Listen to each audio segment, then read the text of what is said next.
Assalamualaikum warahmatullahi wabarakatuh. Bismillahirrahmanirrahim. Mbok sekali-kali mulane jari hikam, masalah utamanya kita ora eling pangeran, eling khadzun nafsi. Jajal elingem dimulai kok pangeran, terus ape ra ikhlas wae. Ya Allah jenengan nekdir kula saged salat. Jenengan nekdir kula purun zakat. Muni alhamdulillah, alhamdulillah Gusti kok saged zakat. Wis gak kepikiran kepengin dimatur nuni kepengin entuk swarga. Tapi nak salam ngomong muni kula. Wis tak kei zakat jemleh aku. Aku salat bolak-balik rezeki tetep seret. Wah, kula iku rawan kakean nuntut. Nggih mboten. Aku ndonga-ndonga oleh Gus tetep ae tokoku bangkrut. Muni kula marai masalah. Mergo mari roh hadun nafs. Cara bahasa sing rohi sampean mari ujub muni kula mari napa? Jajal sampean pertama nyebut kok kata Allah. Alhamdulillah Gus kula diparingi Allah utawa Allah maringi kula ngeten. Maringi arto kula kathah. Ya Allah nyukani kula taufik purun zakat. Wis ora kepikiran apa udat tapi. Nggih. Mergo kebesaran Allah ini akan melumat ujube sampai ya. Jadi Allah ngendikan marojal bahro ini napa yal taqiyan. Dua mata air itu dipertemukan. Itu banyak muara sungai itu bermuara teng napa laut. Kados kali Kapuas, kali pundi-pundi ini sawangane bermuara teng laut. Yal taqiyan di sawangannya ketemu. Tapi itu semua hanya firoil apa? Ini dalam pandangan. Kulo nate banyak ngaji tenggene kitab-kitab karangan Imam Rozi. Imam Rozi itu ulama tafsir besar ingkang menjelaskan posisi Quran sebagai wahyu yang berkarakter bahasa. Jadi Quran ini wahyu, dia mesti bener. Tapi piye wae Quran itu bahasa. Niki rungokaken ya. Jadi Quran piye wae napa? Bahasa. Mungkin sampean ben gak kaget. Mungkin sampean gak kaget ngimani sampean iman mokong, ora wati paham lah iman apa? Mokong. Tapi kok anak putune sampean kok iso janggal mbek Quran. Nak generasine kula jenengan ra iso jawab, kok anak putune jenengan wis ra iman mbek Quran. Iman raturan, jadi gak diilmiah. Contohnya ngeten ya. Ketika banyak ilmuwan itu bisa dari orang Islam piyambak, dari orang Barat, baik itu sekuler, orientalis, Kristen, Katolik, macam-macam. Ketika banyak ilmuwan itu penemuannya lebih diakui secara ilmiah ketimbang tulisan-tulisan agama, itu kan menimbulkan keguncangan. Ndadekno iman iku oleh. Misalnya ngeten sing terkenal. Mungkin jenengan sering pireng. Nabi nate dawuh bulan itu ning langit ketiga. Nah, srengenge ning langit keberapa? Kok terus terakhir langit terakhir itu sing dinggoni Jibril. Oke. Terus ketika wonten berita bahwa para NASA Amerika itu bisa naik bulan. Rata-rata kiai desa dulu gak percaya. Nabi Muhammad sing nabi nak munggah ning gone bulan tak pamit mbek Jibril ngono ae. Ora mesti dibukakno yang ngenteni diintegrasi. Saiki sapa Muhammad wis sapa Jibril dibukakno. Itu satu contoh. Kula dek dalu ngaji kalian santri-santri, kula terangaken. Jadi masalah utama umat Islam itu antara lafat ngene iku luhut. Iku terus diimani nganggo karpe dhewe. Lha iku sing dadi masalah utama. Luhut ya bahasa iku diimani menurut karpe dhewe, ora menurut karpe ilmiah. Contohnya gampang kan. Sampean bayangno langit itu apa? Langit itu satu wilayah, satu area yang digoni malaikat, satu area yang tidak tersentuh. Kemana bayangno langit itu satu area yang tidak tersentuh. Sehingga ono kabar nak bulan ning langit ketiga kok terima menungso tok bulan terus sampean ora percaya. Gue dianggap masuk wilayah sing wis wilayah Jibril. Padahal tidak begitu. Masalah istilah sama itu istilah luhut. Terus Imam Rozi menjawab sama itu istilah luhut. Jadi sesuatu yang tidak bumi ini itu namanya sama. Sesuatu yang tidak bumi ini namanya sama. Sampeyan sing nate kaji sing numpak pesawat. Kulo nggih nate numpak pesawat sing jarak-jarak jauh. Sampeyan ndelok dhuwur nggih langit. Ngisor nggih napa? Langit sampeyan nak buka teng pesawat ing jendela. Delok ngisor ngeten nggih langit, delok dhuwur nggih napa? Langit. Sebab itu istilah langit itu hanya untuk menunjuk, istilah sama itu hanya menunjuk sesuatu yang tidak bumi. Terus Imam Razi mencontohkan Allah dawuh alam taro kaifa daraballahu masalang kalimatan kasajaratin apa thayyibatin asluha sabitun fil ardi wa far'uha apa fis sama nggih asluha sabitun apa fil ardi wa far'uha apa fis sama. Kalimat thayyibah iku kaya wit sing thayyibah ini ku wit kurma. Asluha sabitun fil ardi akare wit kurma menghunjam ning bumi wa far'uha fis sama cabang-cabangnya atau dahane fis sama. Ya, artinya kan sederhana loh ya. Wit kurma ku dahane fis sama. Sama artinya mosok koyok bayangane sampean sesuatu yang bener-bener gak tersentuh. Wong dahane wit kurma fis sama. Jadi kasajaratin apa? Thayyibatin asluha sabitun fil ardi wa far'uha apa? Fis sama. Sama itu mriku mosok artine lemu angit sing gak terjangkau. Wong artine koyok wit kurma sing akari menghujam ning bumi wa far'uha apa? Fis sama. Dahan-dahane utawa cabange fis sama. Sebab itu istilah sama tenggene Quran itu menunjuk satu arti yang tidak bumi. Nah, sampean delok teng munjid teng kamus-kamus mutlakul uluwi, sesuatu yang atas itu sama. Paham gitu? Sebab itu ketika ditemukan, nah ini kalau cerita astronomi, ini iman itu dibaringi mbek ilmu. Nak cara ilmu falak, cara ilmu astronomi, bumi itu kan berputar. Ketika kita di atas, kita ngalami siang. Ketika kita di bawah, kita ngalami malam. Orang kok srengenge ambles ning bumi niku. Lah nek srengenge ambles ning bumi logikane kan mboten masuk akal. Mergo srengenge luwih gede, mosok iso ketelan barang sing luwih cilik. Nah, tapi kenapa istilah-istilahnya kok hatta idza balagha maghribas syamsi wajadaha taghrubu fi ainin hamiatin. Nak wis wayahe sore, ki ndelok srengenge sawangane ya surup ning mata air. Angger sore sampean delok nang gunung nggih. Nak sore sampean teng gunung sampean delok srengenge ya sawangane ambles teng laut. Wajadaha taghrubu fi ainin hamiyah. Lah itu jalan keluarnya apa ya kayak Imam Suyuti ini fi ra'yil aini sawangane. Dadi piye wae Quran itu pakai lho kok tapi balik ning istilah sawangane. Jadi Quran itu tidak mesti memutuskan sesuatu itu sak mestine. Sawangane fi ra'yil ain. Ya podo. Kaya air tawar ambek air asin. Sawangane ketemu nyatane keudek-udek. Wong sangka sungai mengalir ke laut. Tapi sawangane Allah tetap bikin karakter masing-masing. Dan keduanya tetap sesuai dengan karakter masing-masing. Jadi ahli fisika nu paham betul. Benda mbok adu kaya apa tetap mereka bawa ciri masing-masing. Go kabeh nggawa gene masing-masing. Berarti ketemu sawangane tok hakikate ndak pernah mau napa? Ketemu. Ini jenenge fira'il. Sebab itu banyak ayat-ayat yang terjawab oleh teori fira'il aini. Jadi niku sawangane. Jadi niku masalah-masalah ilmiah yang bisa menjawab beberapa kejanggalan nggih. Yes. Beberapa kejanggalan dohirin nas agama.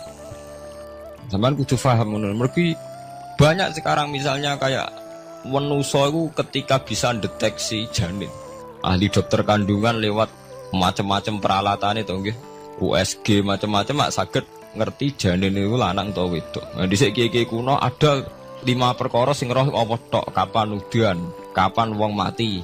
Terus sing ning jero kandungane wong wedok ku lanang apa wedok sing roh apa tok. Kiye-kiye kuno ngoten. Tapi sakniki wong paling percaya urusan mati tok.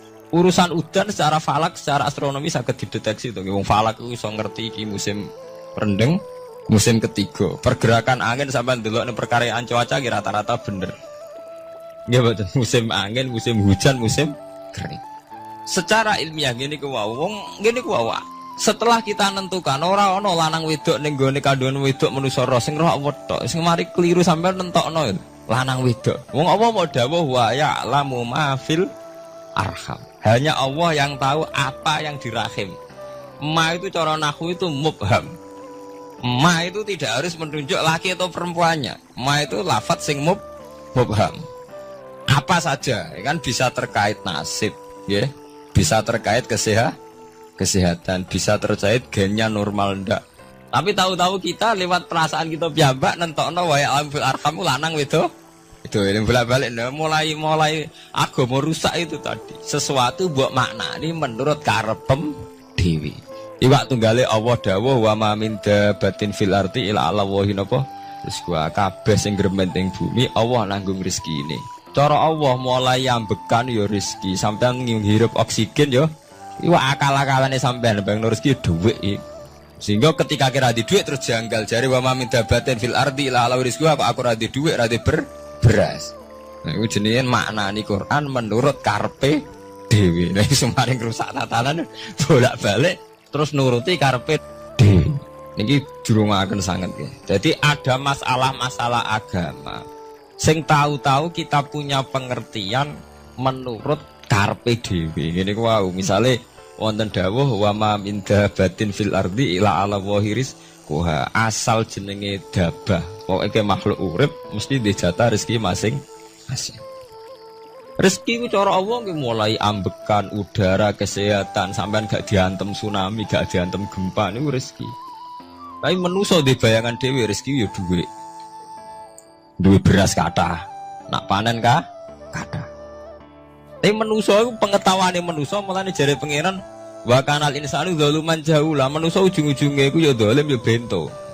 Jadi jahulan ora jahil iku maknane bento, nak jahulan banget bentone.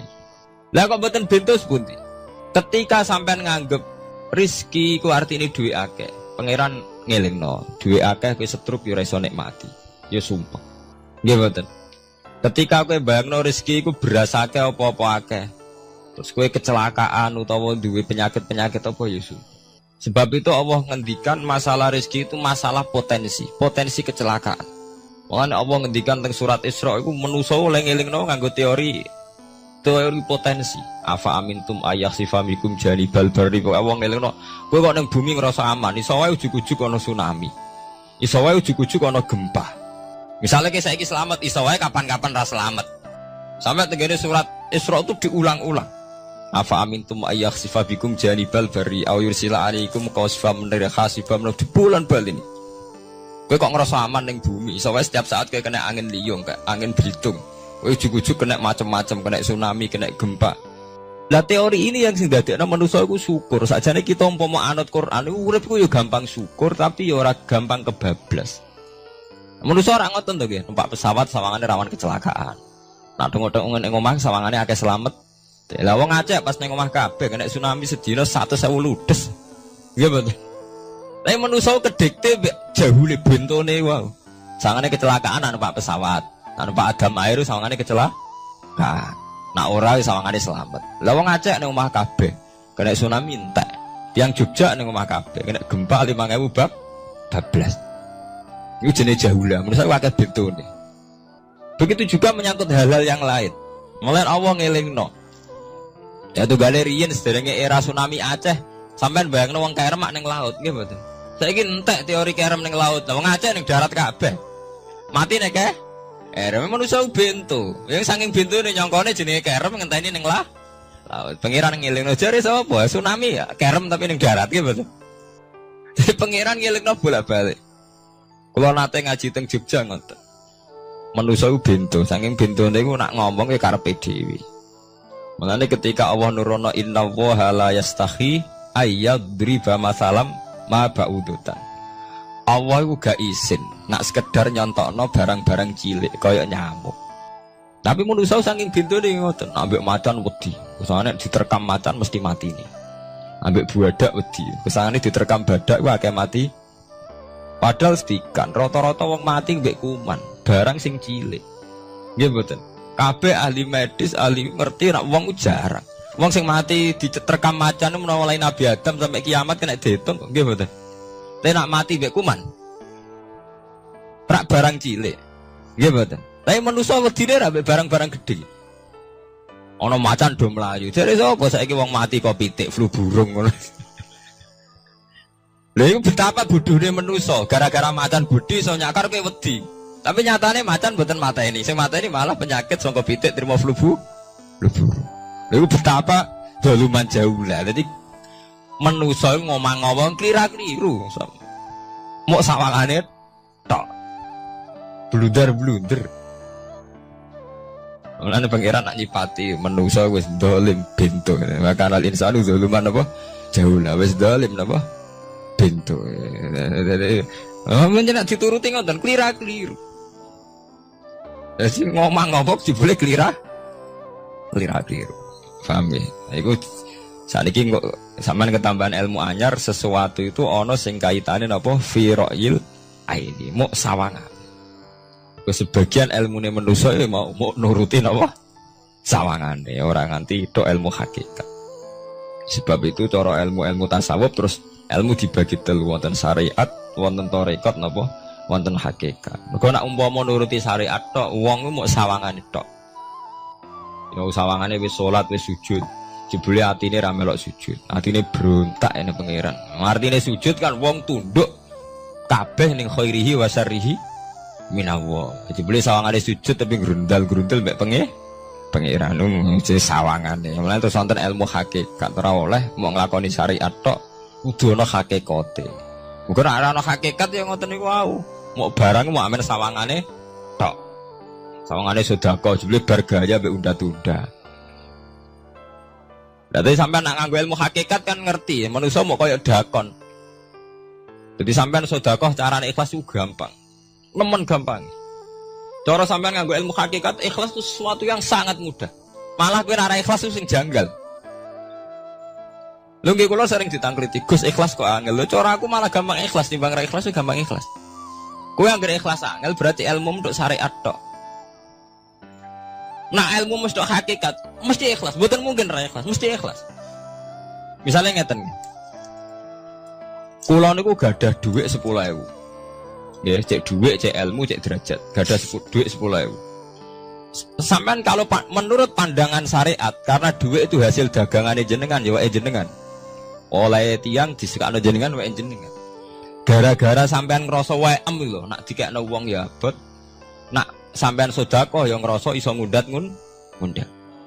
Lah awalnya sampean melihat itu secara ilmu hakikat, dhuwit iki wae Allah.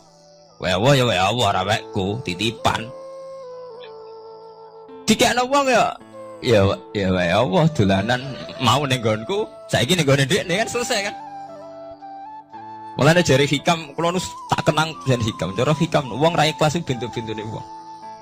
Engko cara hikam logikane gampang. Jadi hikam motivasi ikhlas itu nganggo ilmu hakikat gampang. Ngeten redaksine. Kaifatat lubul ajra mimman huwa muhtihi ilaika. Utekem lho betakok endi? Kok njaluk opah mbek wong sing ngeki hadiah ku piye? Contohnya ngeten, sampean tak kei dhuwit 100 juta. Tak kei. Sampean tak kon dagang. Bareng tak kon dagang sukses badi. Bareng badi yo opah ning aku. Kan lucu to nggih, wong sing ngeki hadiah kok malah dijaluki opah. Jare hikam wong Islam iku iman, iso salat sebab taufike Allah. Iso haji sebab taufike Allah. Kita iso ibadah sebab taufike Allah. Bareng-bareng Allah ngekek taufik kok dijaluki opah. Lho wae nuntut opah mbek wong sing ngekeki. Lho iku lucu ta ora lucu? Masuk akal ta masuk akal? Jadi sajane gampang supaya ke salat ikhlas yakin ya Allah salat kula sebab kersane jenengan. Nggih pun apa njuk opah wis isin dikek hadiah salat pira-pira to. Sing mareke nuntut mergo GR ujub. Wah aku iso salat. Nek iso salat berak swarga lho ujub. Berarti bolak-balik kenapa kita ikhlas susah? Mergo awale ilmu mbok kawal ilmu syariat. Nek cara ki awale cara melihat ilmu hakikat ikhlas ku gampang. Nggih mboten? Lha mboten ku ya dikenan. Lho gampang kudu ikhlas jenengan mbek ilmune kula. Sampeyan rasakno sih. Dadi ikhlas kudu dimulai kok ilmu hakikat sih. Iku gampang. Kayak kula misalnya mulang, ya Allah jenengan negdir kula ngalim, negdir kula saged mulang. Berarti jenengan maringi kula saged ibadah. Selesai kan? Nek nuruti syariat. Wah, guru sak huruf dadi 1000 dinar. Terus gampang gremeng kan kula. Ngaji gak dihormati, nyangoni sithik ora karu-karuan. Mana? Gara-gara pertama mandang sing nganggo syariat, aku mulang. Berarti berhak untuk alfun apa? Dinar. Wong jare ala-ala jare mulang sak huruf ditarif pinten? 1000 dinar. Paham ya? Tapi nak pertama nganggo ilmu hakikat, aku mulang ditakdir pangeran, ditakdir di kesempatan ibadah. Ampun kok nganti nuntut, terus aku kepikiran jenenge nuntut, jenenge ngundat-ngundat pun mboten apa? Kepikiran. Paham nggih? Dadi saiki dilatih carane ikhlas yo piye anut ilmu hakikat. Ilmu sing awale wis anut ilmu napa? Hakikat. Nah kowe ya pertama nganggo syariat, ikhlas meksa kowe. Mesti bukti to sampean ngrasa di dhuwit, ngrasa nglakoni salat, ngrasa mulang, tak ulang tenanan. Jebule rapati ngurmati aku. Ya tersinggung to.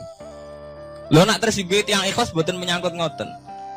Ora pantes Quran diulang kok kowe terlambat, Quran diulang kok kowe guyon. Mergo piye standar Quran diulang kudu idza dzikrallah wajilat qulubuhum wa idza tuliyat alaihim ayatu zadadhum. Kan benten to nggih mboten menyangkut pribadi tersinggung mboten, tapi supaya Quran itu bener-bener zadadhum napa? Iman. Anak tersinggung syariat ono, gak ngregani wong sepuh. Nak sing kiai jare gak ngregani kiai, kok bareng umur itu gak ngregani wong tuwa. Malah nyiksa ati to. Tuh. Nah, sampeyan nganggo ilmu hakikat selesai. Ora kepikiran blas. Mulane cara sing aran hikam, sing aran ikhlas iku gampang. Sing mari angel kowe iku nganggo ilmu syariat. Sehingga kowe ngrasa ujub. Iku mau, dhuwit iki wekku. Ngalim ilmuku. Ngono masjid iki tanpa aku ora dadi masjid. Sehingga gak dadi imam gremeng tenan. Lah awale nganggo ilmu hakikat. Ya Allah, jenengan Rahman tenan. Negdir kula saged ngamal dadi pengurus takmir. Negdir kula saged dadi panitia takmir. Nggak misalnya sing dadi imam wong liya, kula alhamdulillah Gusti sakniki masjid rame, cik imame kula cik mboten penting, butuh kula nu ramene masjid.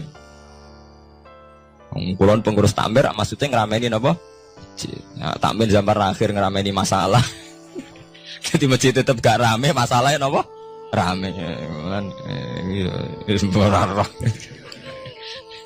Maksudnya takmir masjid kok ngramekno masjid to, mboten ngramekno masalah napa? Masjid. Paham ya? Dadi fi ra'yil aini ing dalam pandangannya mripat. Bainahuma barzakhun. Bainahuma iku tetep ing dalam antarane bahro ini. Bainahuma iku tetep ing dalam antarane bahro ini barzakhun utawi pembatas. Hajizun. Mau mun kula terangaken. Dadi hakikate antarane air tawar mbek air laut itu ada hajiz, ada faktor karakter masing-masing enggak saling terganggu. Fabi ayyi ala rabbikum mongko kelawan dine pira-pira rahmate pangeran loro ira tukadibani gorono sira loro. Yakhruju minhumal lu'lu'u wal marjan. Yukhraju bil bina lil maf'ul. Jadi sebagian qira'ah niku diwaos yukhraju minhuma. Bil bina lil maf'ul wal fa'il lan fa'il berarti diwaca yakhruju minhumal lu'lu'u wal marjan. Kadang diwaca yukhraju. Aimin masmu'ihima tegese saking kumpulane bahro ini. As-sadiqi kang beneri bi ahadima kalan sesujine bahro ini wa wa te wahid wa al-milku iku segara asing. Apa sing metu al-lu'lu'u wal marjan? Al-lu'lu'u apa mutiara? Wal marjanu lan perhiasan. Khirzun ahmar au sigharul lu'lu'. Wis wae gampangnya nama-nama mutiara. Fabi ayyi ala rabbikuma tukadziban. Walahul jawaril munsaatu fil bahri kal alam. Walahulan iku tetep kedue Allah. Al jawari utai pira-pira prau. Ail sufuni tegese ai sufunu tegese pira-pira prau. Ai sufunu tegese pira-pira prau.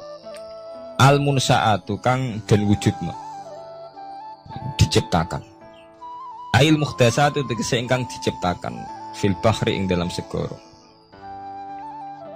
Kal alami keng perahu mau koyok gunung. Apa meneh sakniki anggar perahu ki koyok gunung. Riyen perahu niku cek cilik-cilike pangeran nyifati koyok gunung. Saiki perahu gede-gede. Tapi gini, walaupun jamin selamat. Ini wow manusa kedikte mbek sawangane. Nak peraune gede, teknologine canggih, sawangane selamat. Nak perahu konting sawangane kecelakaan. Nah genane senopati kapal canggih kecelakaan si perahu kunting udah selamat malah sing nulungi. Terus kena pangeran itu surah pangeran ora kena diatur. Nah genane wong sing ning segara ora kerem, sing tengok-tengok ning Aceh ning darat malah napa? Kerem. Ya nak sampean wis mulane wau nggih tenggene surat Isra kula duduhaken. Dadi pangeran ngelingno nganggo teori kewalik, iku nganggo teori potensi musibah. Sampai ngene dilingno afa amintum ayakhsifa bikum janibal bari ayursila alaikum khasba ayursila alaikum qasifam nar bulan baleni. Kowe kok ning bumi ngrasa aman. Setiap saat iso wae ana tsunami, setiap saat iso wae ana gempa, ana angin beliung, ana macam-macam. Jika manusia itu tidak pernah lepas ngerasa butuh berlindung ning Allah Subhanahu wa taala. Selama ini kita kan boten to nek numpak pesawat oleh ndonga entek-entek. Kesawangane parak musibah. Nek ning omah sawangane aman. Paham ya? Nah, itu manusia, itu dilingno pangeran, tidak boleh begitu. Kita harus selalu duwe khauf. Because setiap hidayat kayak ngoten. Sawangannya kayak nak sergap sholat itu, koyo para pangeran bebas maksiat. Soalnya pangeran ndadekno wong alim ahli ibadah kecelakaan kita ada. Tujuannya nopo ben wong ora itimat alal amal, cara hikam wong ben ora tetanggenan mbek amal.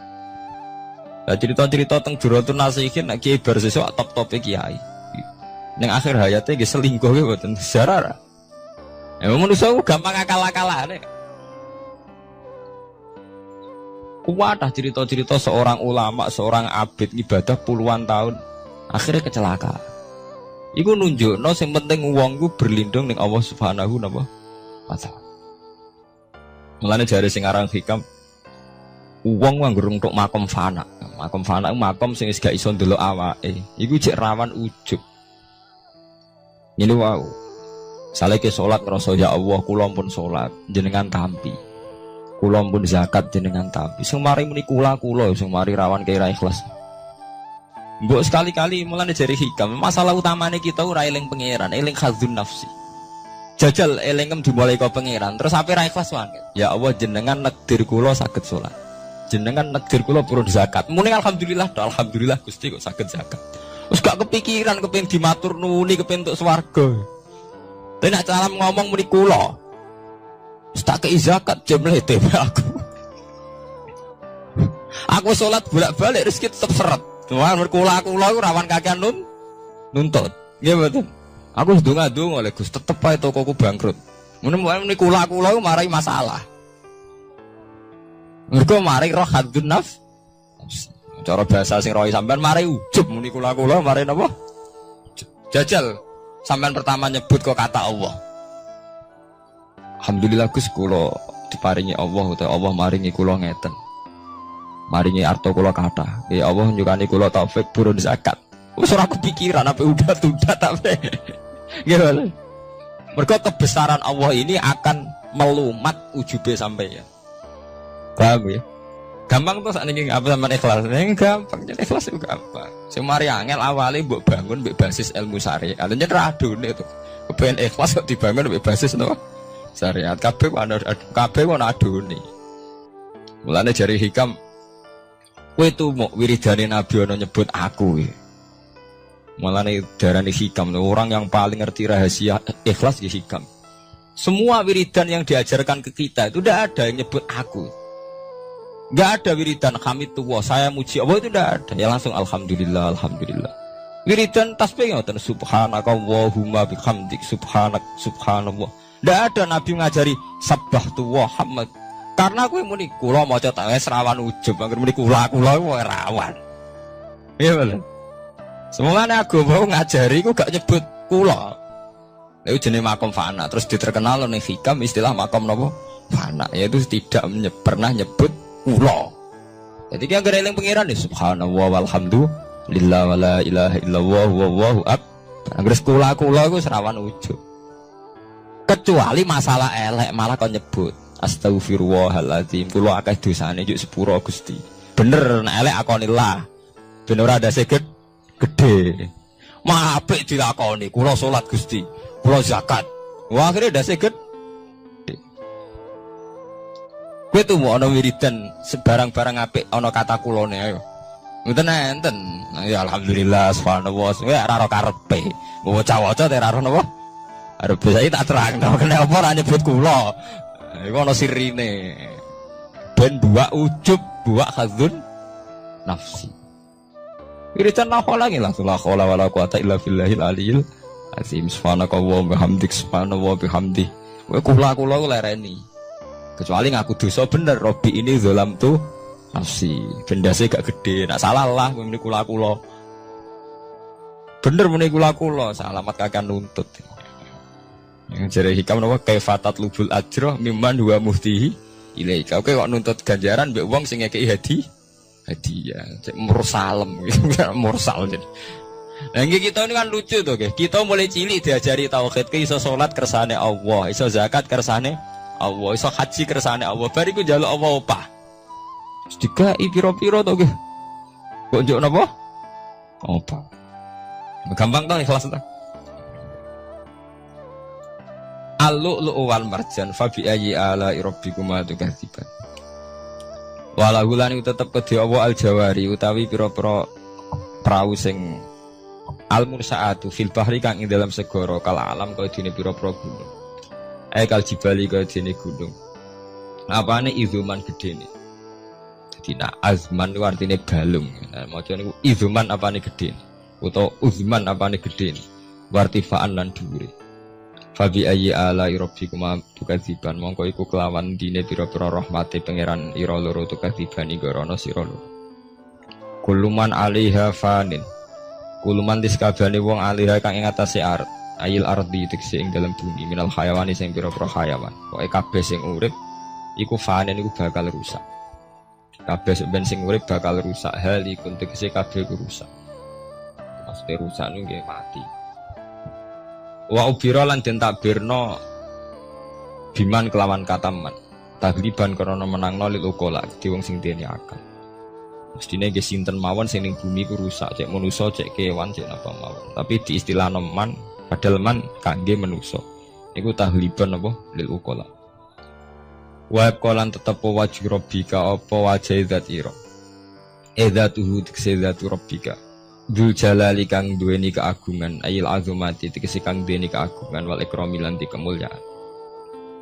Pada akhirnya sing langgeng namung Allah Subhanahu wa taala lil mukminina kedhe pira-pira mukmin. Bi an umihi kelawan pira-pira nikmate Allah alih ing atase mukmin. Fa bi ayyi ala rabbikuma tukadziban. Mongko kelawan dine pira-pira rahmate Allah tukadzibani gorono sira. Yas'aluhuman bis samawati wal ardi. Saya kan bener Quran. Kalau niku nggih wacana surat polo sih menyangkut potensi azab. Jadi sampean saged nulis ayate. Nggih niki tahun baru nggih. Dadi sakniki sampean niati carane ikhlas. Tadi gampang kan ajaran kula. Diwarai carane ikhlas ora ikhlas banggune. Jadi potensi azab guys. Jadi sampean ben gampang syukur. Misalnya ra duwe ra napa-napa tapi sampean gampang syukur ngoten. Setiap saat itu saged wonten azab. Entah gempa, entah tsunami, entah napa mawon. Sehingga dengan nyatanya ada itu sampean saged napa? Syukur. Padahal potensi itu ada. Niki nak tenggene surat Isra niku mulai ayat 67 nggih. 67 ngantos 69. Jadi dibolak-balik kata-katane pangeran di bulan bali ini.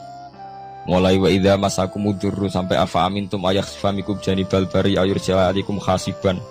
Terus kadang menapa fayursilaikum qasifam minar ris bahwa ini di bulan baleni. Mulai ayat 67 sampai ayat 69. Wa qalan tetep wajhu rabbika apa zat pangeran ira zatu tikse zatu wajhi rabbika dzul jalali kan duweni keagungan wal ikrami lan kemuliaan fa bi ayyi ala rabbikuma tukadziban yas'alu nyuwun hu ing Allah yas'alu nyuwun hu ing Allah sapa man wong samawati kang ndang pira-pira langit wal ardi lan bumi ayantiku tegese njaluk kelawan ngucap sapa man binutken mestine iki apa lu? Binutkan apa ya? Ngangge ya? Binutkan au halin kan? Mestine mboten ya, Mas. Maksudnya tafsir jalan ngeten, cek jaluke iku binutkan kelawan pancen ngomong diucapno. Au halin utawa nganggo napa? Tingkah. Mboten enten sing ngangge, Pak. Wonten nggih. Oh nggih binutkan mestine niku maksudnya niku kan jaluk bilisanil hal au bilisanil maqal. Nek mriki maksudnya jaluk iku loro, iso jaluk binutkin. Memang melafatkan kata jaluk au halin, orang ngelafatno jaluk tapi napa gayane gaya napa? Jaluk.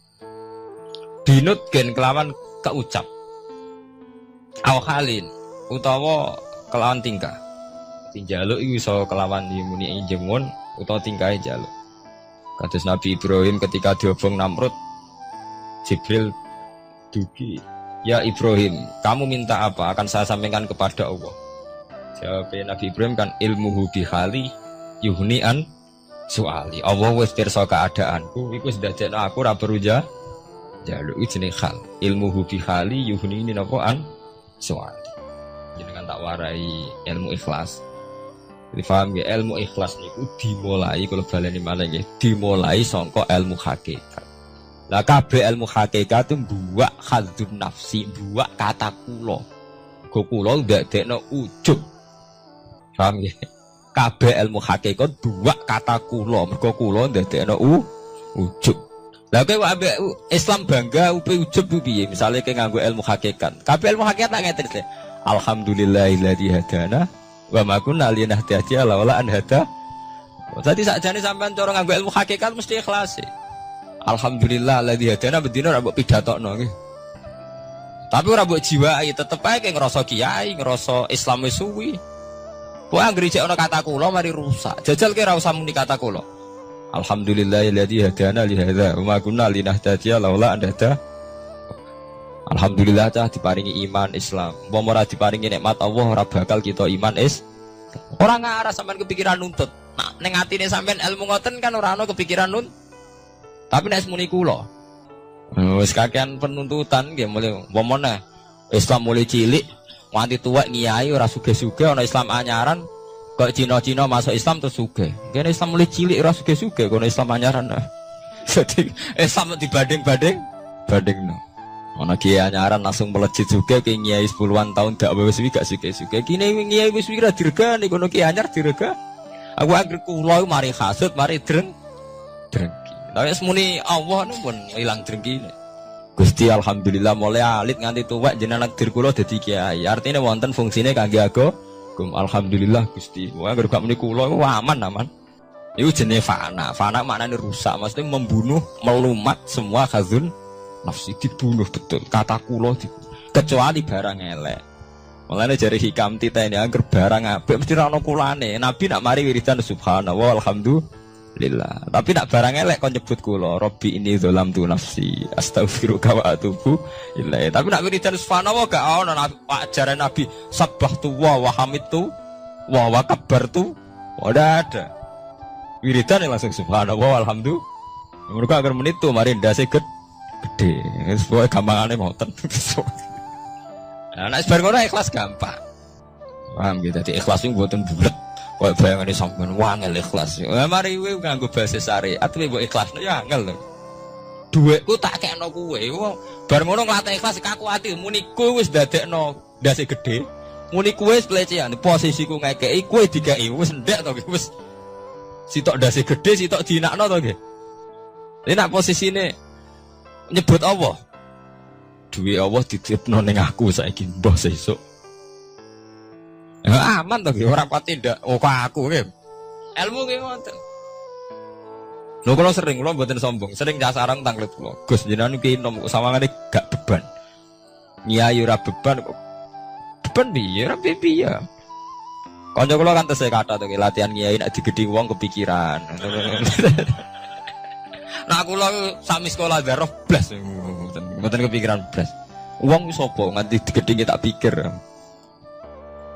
Agar sampean mikir manusa kabeh makhluke apa? Kabeh manusa dikersakno pangeran. Nek wong do gedhe ora manusa tak anggap ra ono ngono ae. Wong sing penting radhiwa anhu maradu, ana sing penting ridane pangeran. Nah sampean digedhinge wong kepikiran mergo nganggep manusa iki ono jek penting. Berarti makom jendek nganggep manusa napa? Sudah ketokno Allah tak entek kabeh. Mulane jare pangeran ala bi zikrillah tatmainnul qulub. Sing marai ati kemrungsung ku mergo eling manusa digedhengi wong tersiksa. Nek disenengi wong beban. Salami templek wong akeh beban. Nek digedhengi tersik mergo kowe jek eling manusa eling pangeran wis selesai. Nggih to eling Allah kan selesai to. Kabeh kersane Allah, sing gedeng kersane Allah, sing seneng kersane Allah. Sekolah jaluk muga-muga dadi apik sedanten selesai.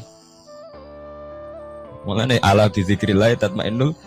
Mulane kula nak guyon ning kanca-kanca, kowe sampeyan nak mati rak nangis. Mergo wedi nasibem swarga ta neraka. Nek aku mah mati nangis. Kabeh ora ngoten niku, kowe nangis perkara wedi mlebu neraka. Lah nek eling pangeran kan mboten. Nggih selesai to nggih. Gusti kula zaman urip nggih ambek jenengan, kok ambek mati nggih ambek jenengan, ambek sinten malih. Yaiku inna sholati wa nusuki wa mahyaya wa mamati lillahi rabbil alamin. Kula salat nggih krana jenengan, kula ibadah haji nggih krana jenengan. Kula zaman urip sing uripno jenengan, mati daerah faktor jenengan malih. Nggih pun biasa mawon. Nah, ini biasa-biasa mawon to nggih, urip nggih ambek jenengan kok mati nggih ambek jenengan. Semari ki bingung mergo mikir hazun nasibku piye, akhirnya pe mati gak menapa malah meni nasib malah lara kabeh. Ya mau jenenge ala bi zikrillah tatmainnul qulub. Wong sing eling Allah iku ati ayem. Ya damai. Iku jenenge ilmu hakikat. Nek cara istilah ilmu tasawuf diarani makom fana, makom sing wis membunuh betul hadun nafsu. Sing berbau-bau hadun nafsi, saya siapa itu? Lereni.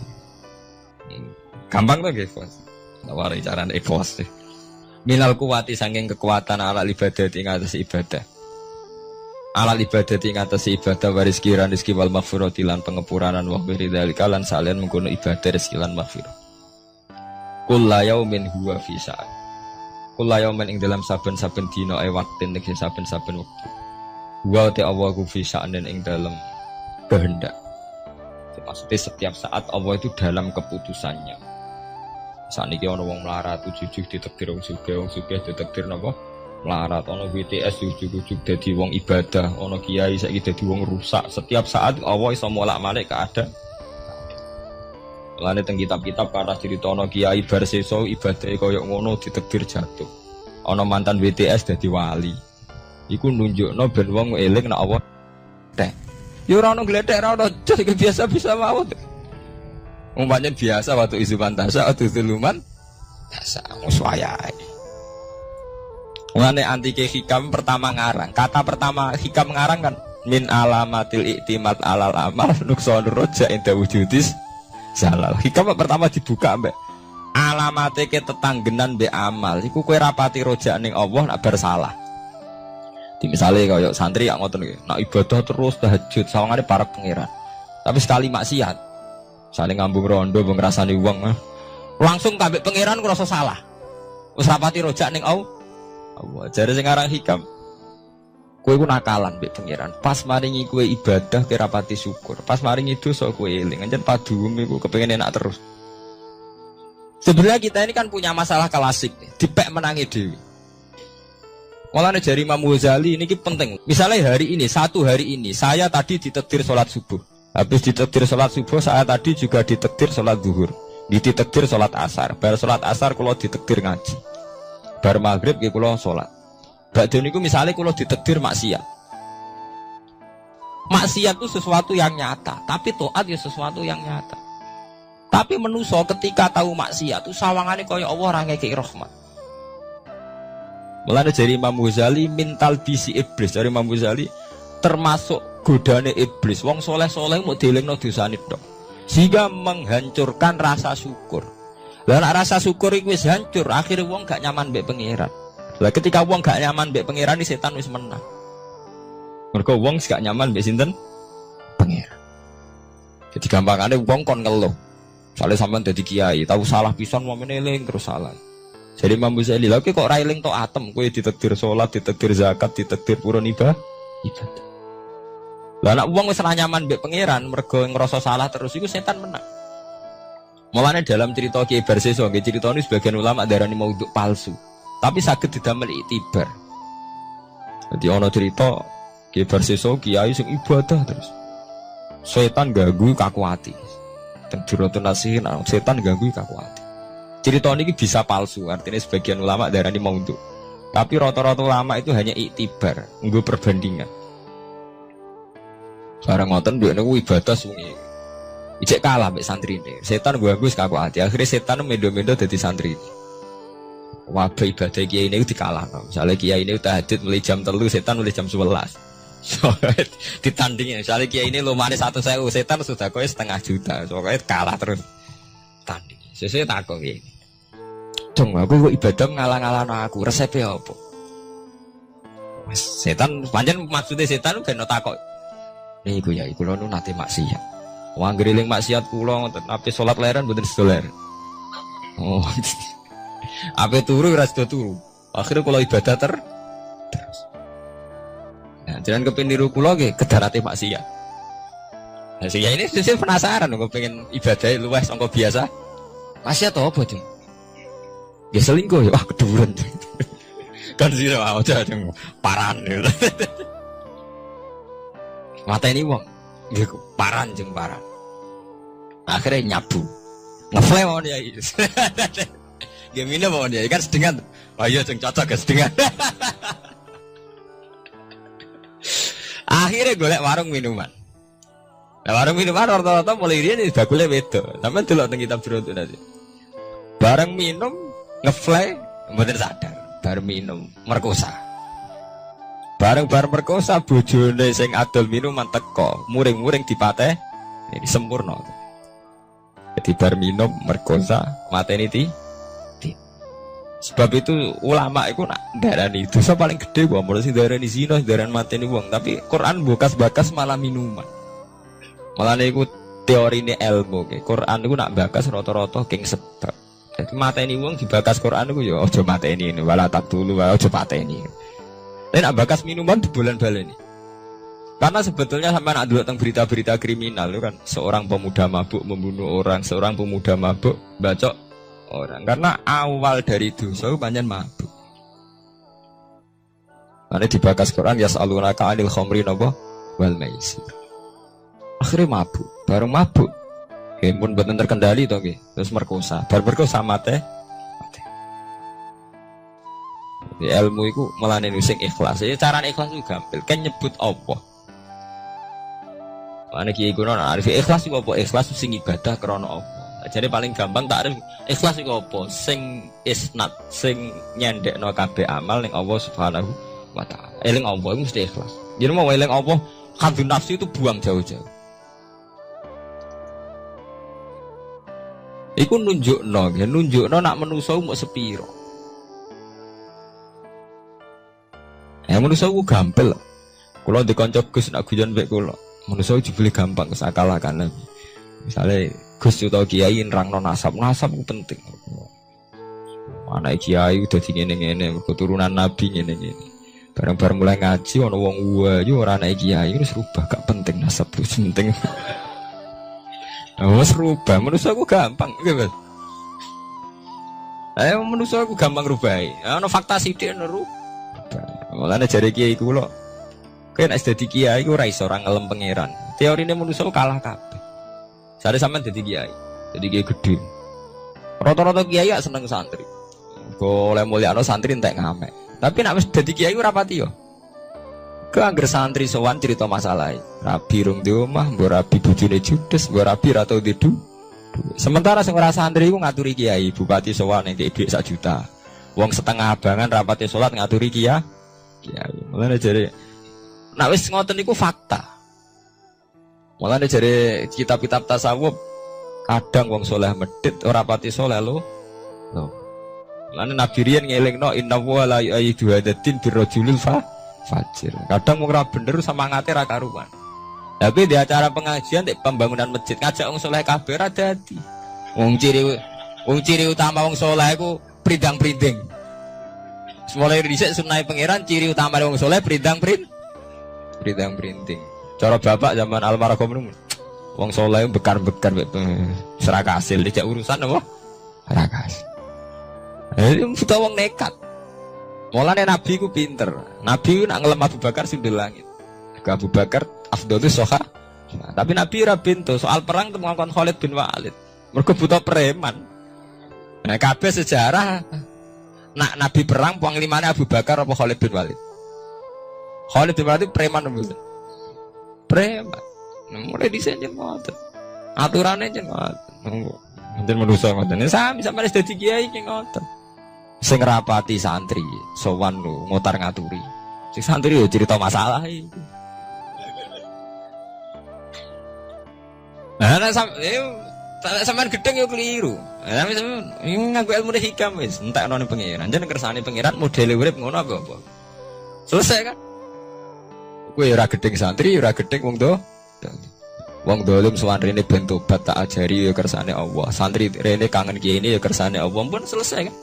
Semari kowe bingung ya mergo nuruti hadzun nafsi. Iki ngekeki aku badhe, iki ra ngekeki aku rugi. Malah bingung to. Wah bolak-balik nak eling hadzun nafsi ngelu. Mareni kowe ora ono apa. Soale sering maca napa? Ilangi napa kabeh kersane pangeran ya fa'alu napa?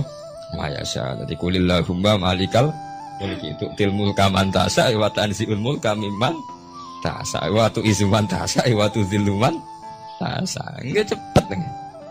Mboten cepet seperti kados masalah nasab Pak. Wonten ning elek. Gara-gara elek ra payu rabi untuk wong biasa. Ana wong biasa ra di nasab wayu, dirabi Sayyid. Nah anake wis Sayyid to, cepet to. Wong biasa wayu, dirabi Gus to Kiai to Sayyid. Periode kedua wis langsung anake Gus to Sayyid. Ana ning elek, anake kiai elek, dirabi wong biasa. Ya anake langsung biasa. Iku gampange watu izuman tasa, watu ziluman. Cepet menusane napa? Ya ora ana apa-apa. Lan kula tak ngerti kalian kanca-kanca ngalim. Gus jenengan kiai anyaran kok damai, ra damai piye? Kemari bingung nuruti hadzun. Nuruti pangeran ora ono bingung. Kula umpama nggih, kula lho umpama ditakdir gak dipengaruh, misale jenengan ra seneng kula santri kula mboten susah. Sithik mboten susah. Lah kok mulya, nanti susah perkara ngene. Dadi sing mari susah iku mergo delok makhluk. Manusa iku penting, pengaruh napa? Nah awale bagus ora penting kan selesai to. Jadi bolak-balik mari susah iku eling hadzun. Pasti nek eling Allah iku ala bizikrillah tatmainnul. Nah, mulane niki penting sakjane iki. Wiridan toriko nu sing salah nutung mriku. Jadi boten perlu eling Allah dengan jumlah saja, tapi akidah. Sakjane tiang-tiang mursyid itu kan ngajak eling Allah suwi maksudnya ben sampai jadi mental. Jadi dijak bareng-bareng istighosah tapi maksudnya mursyid-mursyid zaman Abu Yazid Al-Bustami, Syekh Hasan Asy-Syadzili maksudnya mboten niku. Jumlah itu tidak penting, tapi tertanam betul betapa pentingnya faktor sing jenenge Allah. Itu sing paling prinsip, tertanam betul faktor sing jenenge.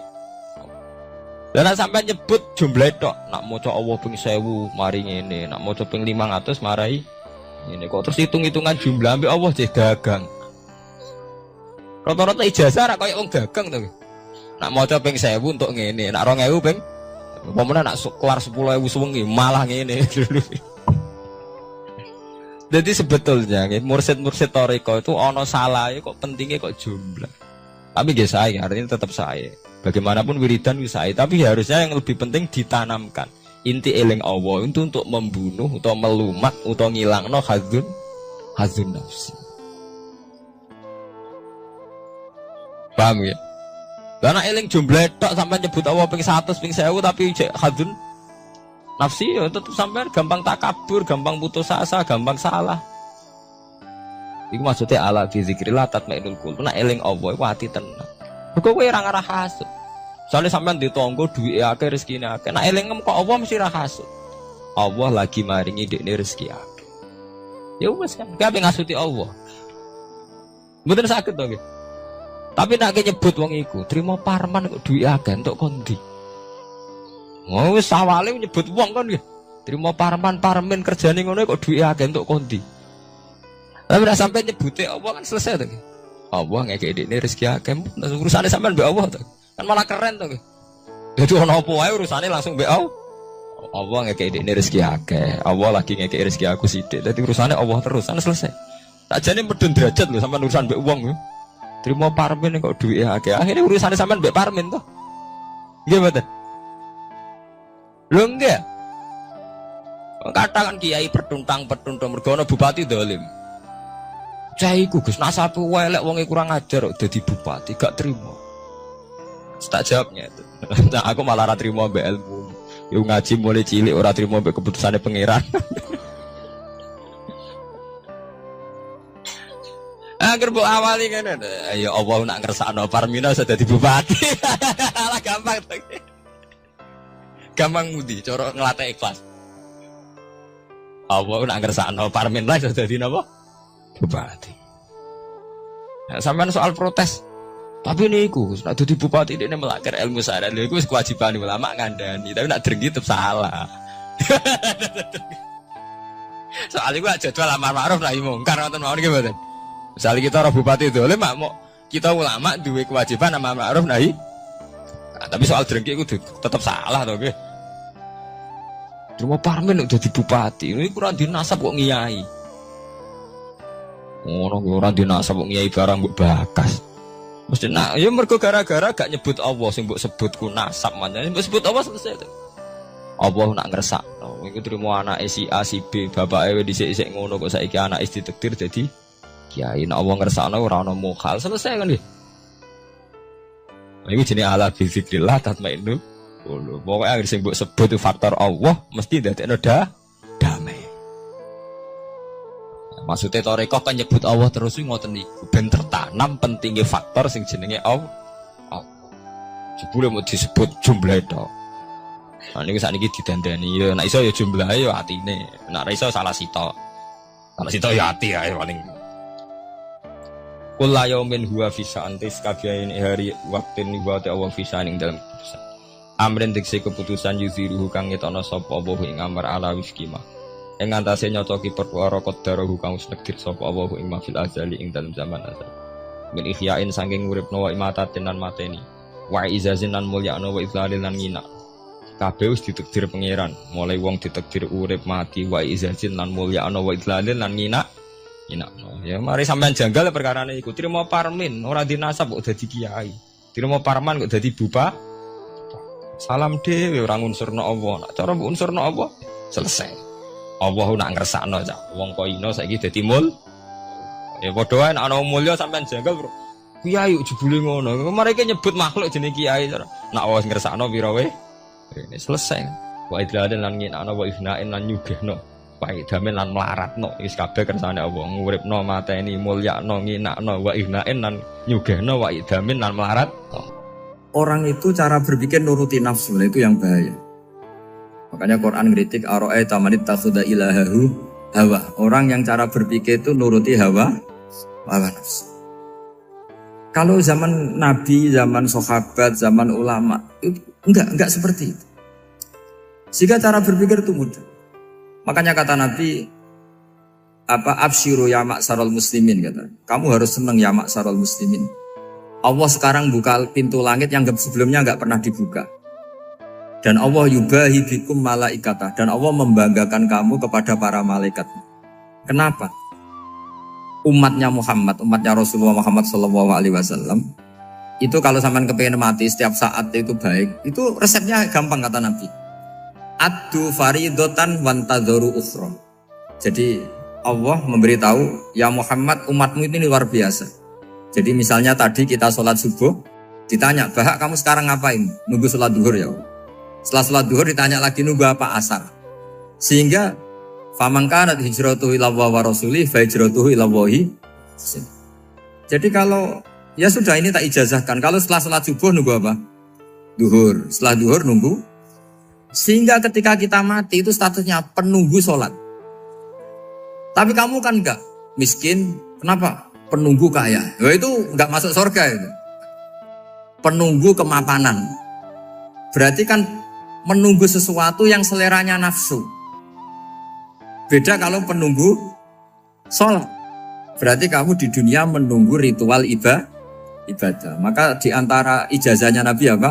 Addu faridotan wantadzoru ukhra. Melakukan satu fardu. Kemudian kita menunggu tugas berikutnya. Jadi niati saja setelah subuh nunggu apa? Duhur. Setelah duhur, meskipun kita di perapatan, apa? Nunggu asar. Ya. Tapi ya asar betul, jangan nunggu tok pas asar ndak.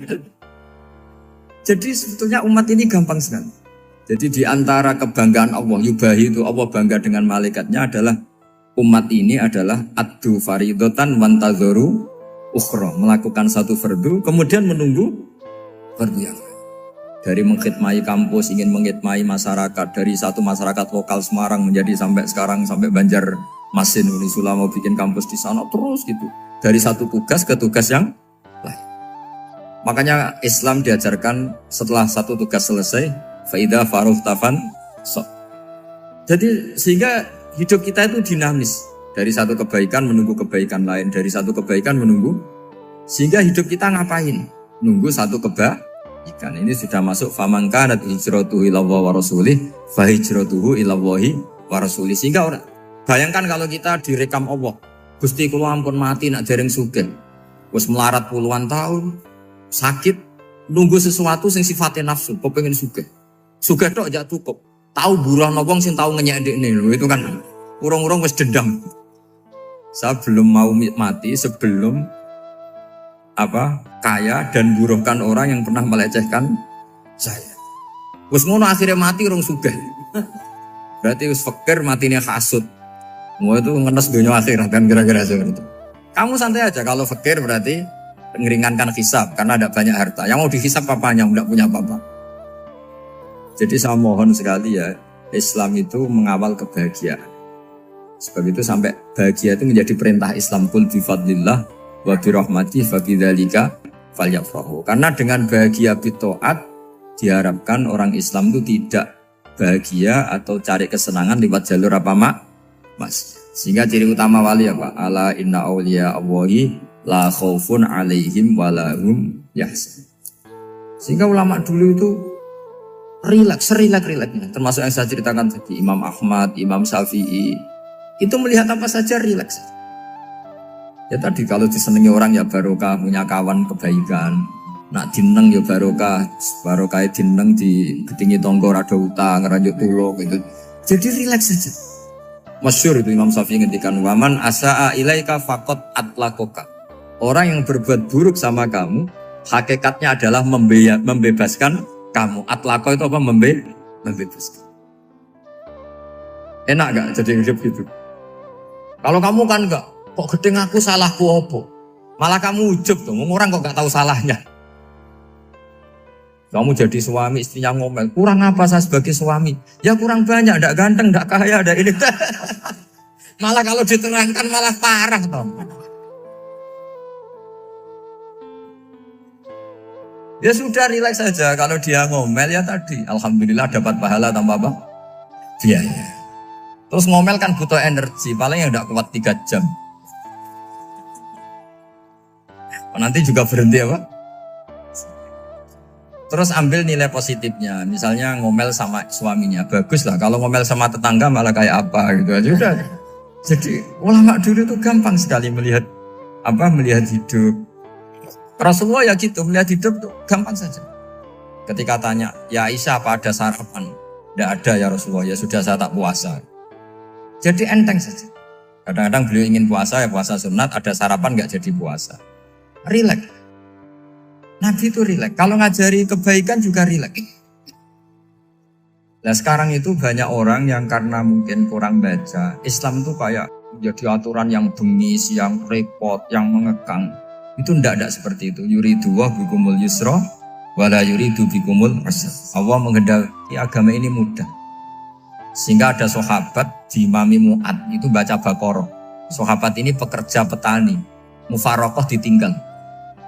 Ketika Mu'ad lapor, ya Rasulullah ini ada orang munafik. Tengah-tengah sholat mufarokoh saya ditinggal. Yang disalahin itu tidak yang meninggal tapi Mu'ad. Afattanun anta ya Mu'ad, kami itu tukang fitnah. Masa ngimami petani pakai surat Baqarah? Jadi yang disalahkan ini imamnya. Kalau kamu jadi imam, sholatnya ya yang cepat. Makanya terus banyak orang kecepatan karena tadi. Jadi Nabi itu enteng sekali. Jadi apa ya? Nabi itu beda dengan yang kita bayangkan beda. Nabi pernah ngaji di masjid, kemudian ada tetangga lewat pakai cangkul ke kebun. Semua sahabat gerutu. Ini orang tidak benar. Ada Nabi ngaji ditinggal saja ke kebun, tidak ikut ngaji. Jawabannya Nabi tidak. Itu bagus, itu ikut sunnah saya. Kenapa ya Rasulullah? Dia kerja artinya nyari halal. Dan untuk menghidupi keluarganya itu juga ajaran saya. Sehingga yang ngaji ya ajarannya Nabi, yang nggak ngaji karena kerja mencukupi keluarga juga ajarannya Nabi. Segampang ini. Kalau kayaknya kamu kan, wes gak roh akhlak kan gitu. Nabi rileks saja Nabi. Sampai bisa lihat itu di bab Fadhailul Kasbi. Makanya ini penting sekali supaya orang itu berpikir Islam atau mendakwahkan Islam itu berdasar sanad ya yang muttasil yang pernah dilakukan Rasulullah SAW. Sesuatu yang dilarang Allah itu pasti madharat. Maka untuk melarang seseorang bergantung sama narkoba misalnya atau hal-hal yang bahaya pada fisik, itu satu tentu bagi ahlullah, tentu karena takut Allah. Tapi banyak masyarakat yang memang benar-benar bisa meninggalkan narkoba karena efek buruknya ganja. Bahwa itu mengakibatkan sakau, mengakibatkan tidak sadarkan diri, mengakibatkan kebangkrutan ekonomi macam-macam. Sehingga mereka benar-benar benci sama yang namanya narkoba. Jadi di antara manhajul Quran itu kalau mentakbih, memburuk-burukkan maksiat itu mesti dikritik innahu kana fahisyah. Innahu kana fahisata wa makta wa sa'a sabila. Innahu kana fahisata wa sa'a sabila. Diulang beberapa kali. Sehingga dibutuhkan kecakapan untuk menganggap satu hal yang buruk itu fahisyah, sesuatu yang enggak rasional, sesuatu yang tidak positif, sesuatu yang pasti berdampak negatif. Sehingga kalau misalnya tadi dibacakan oleh Qori kuntum khaira ummatin ukhrijat linnasi ta'muruna bil ma'ruf wa tanhauna 'anil munkar. Untuk berhenti dari kemungkaran itu satu takbihun litil kal munkar atau litil kal munkarat, bahwa mungkarat itu kita cap, kita stigmasi bahwa itu buruk sekali. Seperti Nabi mengajarkan pemuda tadi, masa kamu suka ibu kamu digitukin lelaki lain, putri kamu, bule kamu, bude kamu, sehingga orang ini pikirannya termindset betapa buruknya zina. Sama seperti kita sukses memindset betapa buruknya narkoba, betapa buruknya bahan-bahan terlarang. Begitu juga seterusnya, terus pengkhianat dan sebagainya. Tapi problem manusia adalah dia itu akan mencari kebahagiaan atau kesenangan sesaat. Maka caranya gimana? Keinginan senang lewat maksiat ini dilawan dengan nyaman dengan taat. Saya ulang lagi, nyaman dengan taat. Sehingga ulama dulu punya kalimatul munajat, artinya kalimat hubungan pribadi sama Allah yang menjadikan orang itu nyaman. Dan ini yang diajarkan kitab-kitab tasawuf. Kitab tasawuf itu sukses mengajarkan melihat alam raya ini semuanya nyaman, termasuk yang mengecewakan. Itu dianggap nyaman. Saya berkali-kali mengajarkan ilmu ini karena ini musalsal ila Rasulillah SAW. Itu pernah suatu saat Imam Ahmad itu dipanggil sama tetangganya, anak muda. Tentu Imam Ahmad ini orang yang sangat soleh, sangat waroi, sangat tunduk sama perintahnya Allah dan Rasul. Pemuda tadi manggil, ya Ahmad, datang ke rumah saya. Imam Ahmad datang. Setelah sampai ke pemuda tadi, sudah pulang lagi, saya tidak butuh kamu. Pulang lagi. Setelah sampai rumah dipanggil lagi, ya Ahmad, datang lagi. Datang lagi. Oh, saya tidak jadi butuh, pulang lagi. Sampai 3 kali. Dan itu perangai ekspresi Imam Ahmad itu atau ulama lain yang sesoleh beliau itu nyaman, indah. Beliau tetap senyum-senyum, nyaman. Beliau tidak tersinggung, tidak terprovokasi, tidak, ya pokoknya tidak tersinggung, kelihatan nyaman. Lama-lama pemuda ini terus tanya, ya Ahmad, kamu saya perlakukan seperti ini kok tidak tersinggung? Kamu senyum-senyum saja, happy-happy saja. Jawabnya Imam Ahmad itu unik. Wahai pemuda, saya kamu panggil itu senang sekali. Karena kata Nabi, kalau kamu iman dengan Allah dan Rasul, maka hormatilah tetangga. Jadi saya senang. Karena nuruti perintah Allah untuk menghormati tetangga. Jadi tidak ada urusannya dengan kamu. Kagetnya kayak apa? Jadi dipanggil tetangga ya senang karena melakukan perintahnya Allah dan Rasul, yaitu ikramul jar, fal yukrim jarahu. Disuruh pulang, kamu ingin saya pulang, ya saya pulang. Disuruh datang, ya saya datang. Jadi saya tidak tersinggung, saya tidak ada urusan dengan kamu. Urusan saya dengan Allah Subhanahu wa Ta'ala. Itu kalau bapak-bapak istrinya ngomel terus sabar itu ya bagus. Saya tidak punya urusan. Kalau kamu terprovokasi oleh istri, berarti kamu didikte oleh makhluk. Masa seorang rektor didikte makhluk? Kan tidak keren. Apalagi seorang Habib didikte makhluk, kan tidak keren. Yang bisa mendikte kita hanya Allah Subhanahu wa Ta'ala. Dan Allah mendikte kita, mengajarkan kita wa ashiruhunna bil ma'ruf fa in karihtunna fa asa an takrahu shay'an wa yaj'alallahu fi khairan katsira. Jadi cara melihat istri kita bawel gitu atau cerewet, alhamdulillah ini ada pahala tanpa modal, cukup sabar. Kalau istri kamu sedang mesra malah mintanya ke mall, malah biayanya tinggi. Murah mana dapat pahala dimarahin sama saat mesra minta ke mall? Milih yang pertama kan? Nah ya itu tidak usah modal ini. Ya gitu aja. Jadi kalau istri sedang marah bawel, anggap saja ini rezeki. Dapat pahala tanpa apa? Biaya. Nah, kalau pas rukun malah nantang ke mall, biayanya malah tinggi. Jadi ulama dulu itu melihat dunia itu happy. Pernah Imam Syafi'i dikasih tahu, orang yang tadi nyium tangan kamu ya, itu di rumah menghujat Anda. Jadi dia sopan hanya di depan Anda, kalau di luar menghujat Anda. Jawabnya Imam Syafi'i lucu. Ya baguslah. Yang cerita ini kaget. Kenapa bagus ya Aba Abdillah? Kalau manggil Imam Syafi'i ya Aba Abdillah. Ya berarti saya masih wibawa, di depan saya tidak berani katanya. Jadi dipandang enteng saja. Jadi kalau kamu di depan kamu istri kamu tidak berani belanja, tidak ada kamu belanja banyak, anggap saja Anda wibawa. Jadi enteng saja.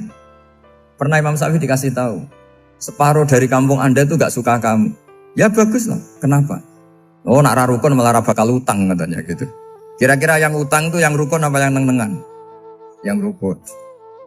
Jadi enteng saja. Masyhur itu makalahnya Imam Syafi'i. Waman asa'a ilaika faqad atlaqaka. Orang yang berbuat buruk sama kamu berarti membebaskan kamu. Kalau saya sedang nenengan sama Habib Hasan Toha Putra, beliau naik Alphard gak nawarin saya sah karena baru nenengan. Tapi kalau sedang rukun malah harus repot mana? Rukun sama ndak rukun? Repot rukun sebetulnya. Jadi Imam Syafi'i itu happy saja. Kalau sedang rukun sama tetangga ya dianggap rukun itu satu kenikmatan. Sedang tidak rukun ya dianggap satu kenikmatan. Jadi orang dulu itu serilek itu melihat dunia. Kalau kita kan enggak, ego. Wah saya ini suami kok dimarahin istri. Wah ini egonya bangkit. Padahal egonya bangkit itu ada kebodohan di situ. Yaitu seorang rektor didikte seorang istri, seorang makhluk. Apalagi kalau Anda daftar wali itu tidak akan jadi wali. Ini wali kok tunduk sama makhluk. Karena didikte apa? Makhluk.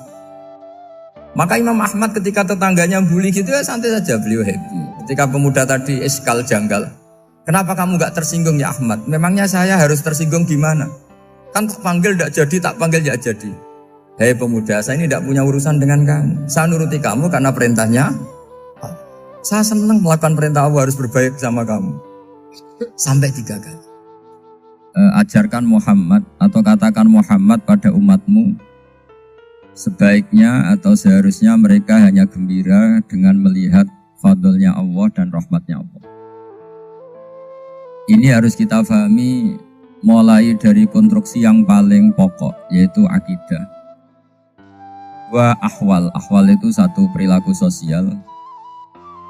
3 mutamimat, sesuatu yang tidak pokok tapi kita butuhkan dalam mengawal hidup ini. Saya beri contoh, itu sampai maksiat itu karena cari kesenangan. Misalnya baru penat itu ingin seneng, ada orang yang macam-macam lah, ingin melihat maksiat, apa itu pornografi, apa nyabu, apa macam-macam. Itu sebetulnya agama punya konsep yang luar biasa, yaitu seharusnya seseorang itu gembira dengan ketaatan. Lalu pertanyaannya caranya gembira gimana? Gembira itu mudah. Jadi misalnya kamu sujud sama Allah Subhanahu wa taala. Terus cara berpikir begini. Ini sekaligus ijazah. Cara berpikir begini. Ya Allah, ini kata Sayyidina Ali, kafani izzan an akuna laka abdan wa kafani fakhron an takuna li rabban. Ya Allah, betapa sialnya saya andaikan saya jadi budak dari makhluk yang sama. Misalnya sampean itu seorang kiai atau rektor atau doktor atau orang terpelajar, kemudian kamu jadi budak atau hamba dari makhluk yang setara. Betapa hinanya saya. Maka kata Sayyidina Ali, ya Allah saya ini cukup bahagia, cukup bangga karena jadi budak, jadi hamba dari zat yang super atau yang maha super. Ini kok Allah Subhanahu wa ta'ala. Sehingga ada kebahagiaan yang luar biasa karena menjadi hambanya Allah Subhanahu wa ta'ala. Setelah bangga dengan jadi hambanya Allah, maka kita akan malu. Malu misalnya kok saya bahagia itu nunggu melihat pornografi, melihat maksiat. Itu terus menjadi malu. Kenapa saya bisa didikte oleh hal-hal seremeh itu? Ya, kita malu karena didikte oleh hal-hal yang seremeh itu. Karena kita didikte oleh nafsu. Jadi izzatun nafsi, satu harga diri seseorang itu harus dihidupkan untuk hanya tunduk kepada Allah SWT. Sehingga Nabi itu melatih satu logika tarkul ma'asi. Nabi itu dulu ketika ada seorang pemuda yang ya karena mungkin pemuda ya, dia itu mau masuk Islam, tapi uniknya kata pemuda tadi, saya masuk Islam tapi asal dibolehkan bebas zina. Jadi ini agak sableng gitu. Jadi mau masuk Islam syaratnya dibolehkan apa? Zina atau free sex gitu. Karena orangnya agak hiper. Itu Nabi tidak langsung mengancam dengan neraka enggak. Ketika mau pamit gitu semua sahabat melarang. Mah itu jangan, kamu jangan suara Nabi. Itu permintaan yang enggak masuk akal. Setelah lama ditahan terjadi kegaduhan di masjid. Nabi dengar itu ada apa itu? Itu ada pemuda yang mau masuk Islam tapi yasta'dzinuhu fi zina. Tapi mereka minta izin Nabi untuk tetap boleh zina. Kata Nabi, pemuda itu suruh masuk, suruh menghadap saya. Ketika menghadap Nabi, saya ulang lagi ketika menghadap Nabi, Nabi mengajarinya itu luar biasa. Nabi tidak langsung mengancam dengan neraka atau dengan azab tunda. Tapi kata Nabi, atuhibbuhu li ummik. Kamu suka kalau ibu kamu itu jadi demenannya orang banyak. Pondok ya Nabi, yang demen ibu saya tak bacok kan. Karena ini ya agak preman, di mana-mana orang nakal agak preman. Atuhibbuhu li bintik. Kamu suka kalau putri kamu ya digitukan orang-orang. Wah ya enggak Nabi, yang gitukan putri saya tak bacok. Atuhibbuhu li kholatik. Kamu suka kalau bule kamu digitukan. Atuhibbuhu li ammatik. Kamu suka kalau saudara bapak kamu digitukan. Nabi itu mengeset ya. Cara sekarang itu cuci otak mungkin. Nabi itu meluruskan otaknya anak muda itu. Betapa buruknya zina. Cara bahasa Arab ditakbih. Betapa buruknya zina. Kamu suka kalau korbannya ibu kamu, putri kamu, bude kamu, bule kamu. Sehingga orang itu matur ya hasbuka ya Rasulullah, ini sudah cukup. Saya tidak pernah melihat sesuatu seburuk zina. Jadi fa'al qawwa fi qalbihi bughdha zina. Kemudian Allah meletakkan di hatinya, menanamkan benci zina. Sehingga akhirnya pemuda tadi menjadi iffah, menjadi menghindari zina. Artinya begini ya, ini mungkin yang lolos dari para kita sebagai dai. Kita tidak belajar banyak tarbiyahnya Rasulullah Shallallahu Alaihi Wasallam. Jadi kalau kita benci maksiat, itu jangan hanya ditakhdir, ditakutkan neraka itu enggak. Jangan hanya itu. Tapi di logika. Jadi kalau kita menghindari maksiat, itu selain karena takut azab, itu ada logika. Ada rangkaian pikiran yang menjadikan kita anti satu perbuatan apa maksiat. Jadi misalnya gini ya, kira-kira ginilah kalau contoh gampang itu. Ada orang gitu ya, nyanyi dengan pakaian yang mungkin pornografi gitu. Mungkin pemuda-pemuda ingin melihat itu, tapi bisa diobati gini. Kok enak dekne mergawe kok tak bayar ya, aku kehilangan duit. Meskipun dengan logika yang agak serampangan, yang penting menjadi kita ini punya harga diri untuk tidak tergantung hal-hal seperti itu. Sehingga Nabi itu cara menggambarkan tadi mulai atuhibbuhu li ummik, kalau ibu kamu jadi demenannya orang lain. Pemuda tadi bilang yang demen ibu saya mau saya bunuh. Ditambah lagi atuhibbuhu li bintik. Bagaimana kalau korbannya putri kamu, bule kamu, bude kamu. Sehingga terus si pemuda tadi betapa buruknya zina, betapa murahnya zina. Akhirnya pemuda tadi alqawwa fi qalbi bughda zina. Terus kemudian pemuda tadi itu sangat membenci dengan apa? Berzina. Nah, pikiran-pikiran seperti ini harus kita tanamkan. Harus kita tanamkan supaya orang itu benci melakukan maksiat karena satu memang takut suhtullah, takut dibendu Allah atau dibenci Allah. Dua, memang logika kita mengarahkan tidak maksiat. Saya beri contoh ya betapa pentingnya mindset ya, cara berpikir. Orang itu menjadi kikir itu karena nganggap hidup itu lama dan uang itu penting. Kalau zaman Nabi itu sederhana kalau melihat hidup ini. Pernah suatu saat Nabi itu punya jatah makan. Karena Nabi itu hidupnya juga pas-pas. Jadi Nabi itu unik. Beliau di satu sisi kaya raya. Bisa ngurmat Abu Hurairah, Ammar, Suhaib. Ashabu Sufa itu dirawat Nabi semua. Itu kan kaya, bisa ngerawat sekian orang. Tapi di sisi yang lain untuk pribadinya beliau miskin. Kadang nggak bisa makan hari itu. Tapi di saat yang sama bisa merawat Ahlus Sufa. Jadi keliru kalau orang hanya cerita Nabi itu miskin, untuk makan dirinya aja susah.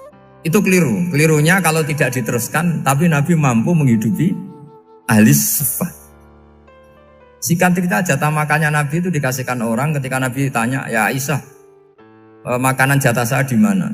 Oh ya Rasulullah, tadi ada orang minta tak kasihkan, maka makanan itu habis. Apa kata Nabi? Kamu salah Aisyah. Yang kamu kasihkan itu justru yang masih. Ya, yang kamu kasihkan itu justru yang masih. Sehingga Nabi menganggap, makanya Nabi terus ngendikan, ya kalau mukhatabnya lelaki ya kira-kira begini. Wahal laka min malika illa ma akalta fa'afnaita walabista fa'ablaita. Terus hanya wa tasaddaqta fa'abqaita, kata Nabi. Harta kamu ya kamu makan kemudian ke WC jadi kotoran, atau punya pakaian mewah nanti rusak. Wa tasaddaqta fa'abqaita. Ada yang kamu sedekahkan yaitu yang abadi sampai akhir. Sehingga banyak pengusaha yang mencintai saya setelah tak ajari hadis itu, misalnya punya uang 1 miliar karena dia spekulan atau pedagang rawan bangkrut, disedekahkan ke masjid 50 juta, yaitu yang abadi. Jadi kalau suatu saat bangkrut, dia masih punya uang 50 juta di akhirat. Jadi Nabi itu mengajari sedekah itu apa? Ya sedekah itu pengabadian uang. Kalau kita kan enggak, bilang sedekah itu nguras. Itu pikirannya setan, dan pikirannya orang Islam. Itu cara berpikir setan, bukan cara berpikir umat apa. Sehingga Sayyid Ali Zainal Abidin itu kalau ada orang minta, kemudian beliau ngasih, itu beliau bilang gini, marhaban biman hamala zati ilal akhirah. Matur nuwun nggih jenengan sembeto sangu kula nate. Jadi dianggap teller saja. Orang yang minta uang beliau itu dianggap tukang nyatet bank ini. Karena sudah ditabungkan. Ya sudah. Kalau kita kan enggak, wah pengemis itu ganggu gini-gini. Kecuali pengemis profesi ya mungkin kita agak-agak enak. Karena zaman akhir itu ada pengemis apa? Profesi. Jadi repot teman. Terus tak beri contoh lagi kebahagiaan ketika kita milih Islam moderat. Islam kita diajarkan guru-guru kita, utamanya oleh guru kita Mbah Maimun.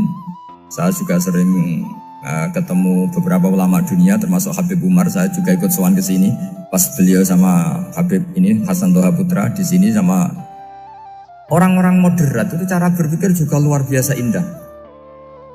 Beliau pernah cerita ya, beberapa ulama lah, banyak yang cerita itu. Saya pernah diceritani seorang alim ketika ada orang ekstremis itu mau ngebom di tempat maksiat. Kebetulan yang maksiat itu kebanyakan ya orang Islam. Karena di negara yang mayoritas Islam. Ditanya sama Syekh Sa'rawi. Syekh Sa'rawi itu mufassir top di mana? Mesir. Ini mau tak habisin karena mereka orang Islam kok maksiat terus. Terus ditanya sama Imam Sa'rawi. Laumatu ala khini ma'asihim aina masiruhum. Kalau mereka mati dalam keadaan maksiat, mereka kemana? Ya ilan nar, mereka pasti masuk neraka. Terus ditanya sama Imam Sa'rawi. Wahal masiruhum ilan nar muradun nabi amlan. Punya umat maksiat kemudian mati masuk neraka, itu yang diinginkan Nabi apa enggak? Ya tidak aja. Ya sudah, enggak usah dibom, ditunggu tobatnya kata. Karena kalau mati dalam keadaan itu ke neraka dan itu tidak yang diinginkan Rasulullah Sallallahu Alaihi Wasallam. Terus ekstremis ini menjadi tobat, tidak berpikir ekstremis Mas. Jadi orang itu harus berpikir mindset yang baik. Meskipun kadang berpikir baik itu ya agak-agak kacau. Ada seorang wali majdzub itu kalau berdoa agak kacau, tapi nggak bisa dibantah. Masyhur itu doa itu. Ini sekaligus ijazah, tapi kalau sebelum wali nggak boleh. Itu datang ke makamnya Rasulullah SAW. Terus doanya itu begini. Ya Allah, sekarang terserah engkau. Ya Allah, sekarang terserah engkau. Jika saya kamu jadikan orang soleh, jika saya engkau jadikan orang soleh, maka surra habibuk, maka kekasihmu ini senang. Yang susah musuhmu yaitu setan. Tapi kalau engkau menjadikan saya orang fasik, maka yang susah kekasihmu, yang senang musuhmu. Jadi kan punya dua pilihan itu. Wah itu kan doa tapi kayak teror itu. Ya jadi berdoa di Raudhah. Wah itu pasti mandi itu karena agak-agak maksa Tuhan itu. Ya Allah, engkau punya dua pilihan. Jika saya jadi orang soleh, maka kekasihmu ini senang. Musuhmu yang susah yaitu setan. Tapi jika saya jadi orang fasik, maka musuhmu yang senang, kekasihmu yang susah. Mohon terserah jenengan, mau menyenangkan kekasihmu, apa menyenangkan musuhmu gitu. Kira-kira gimana?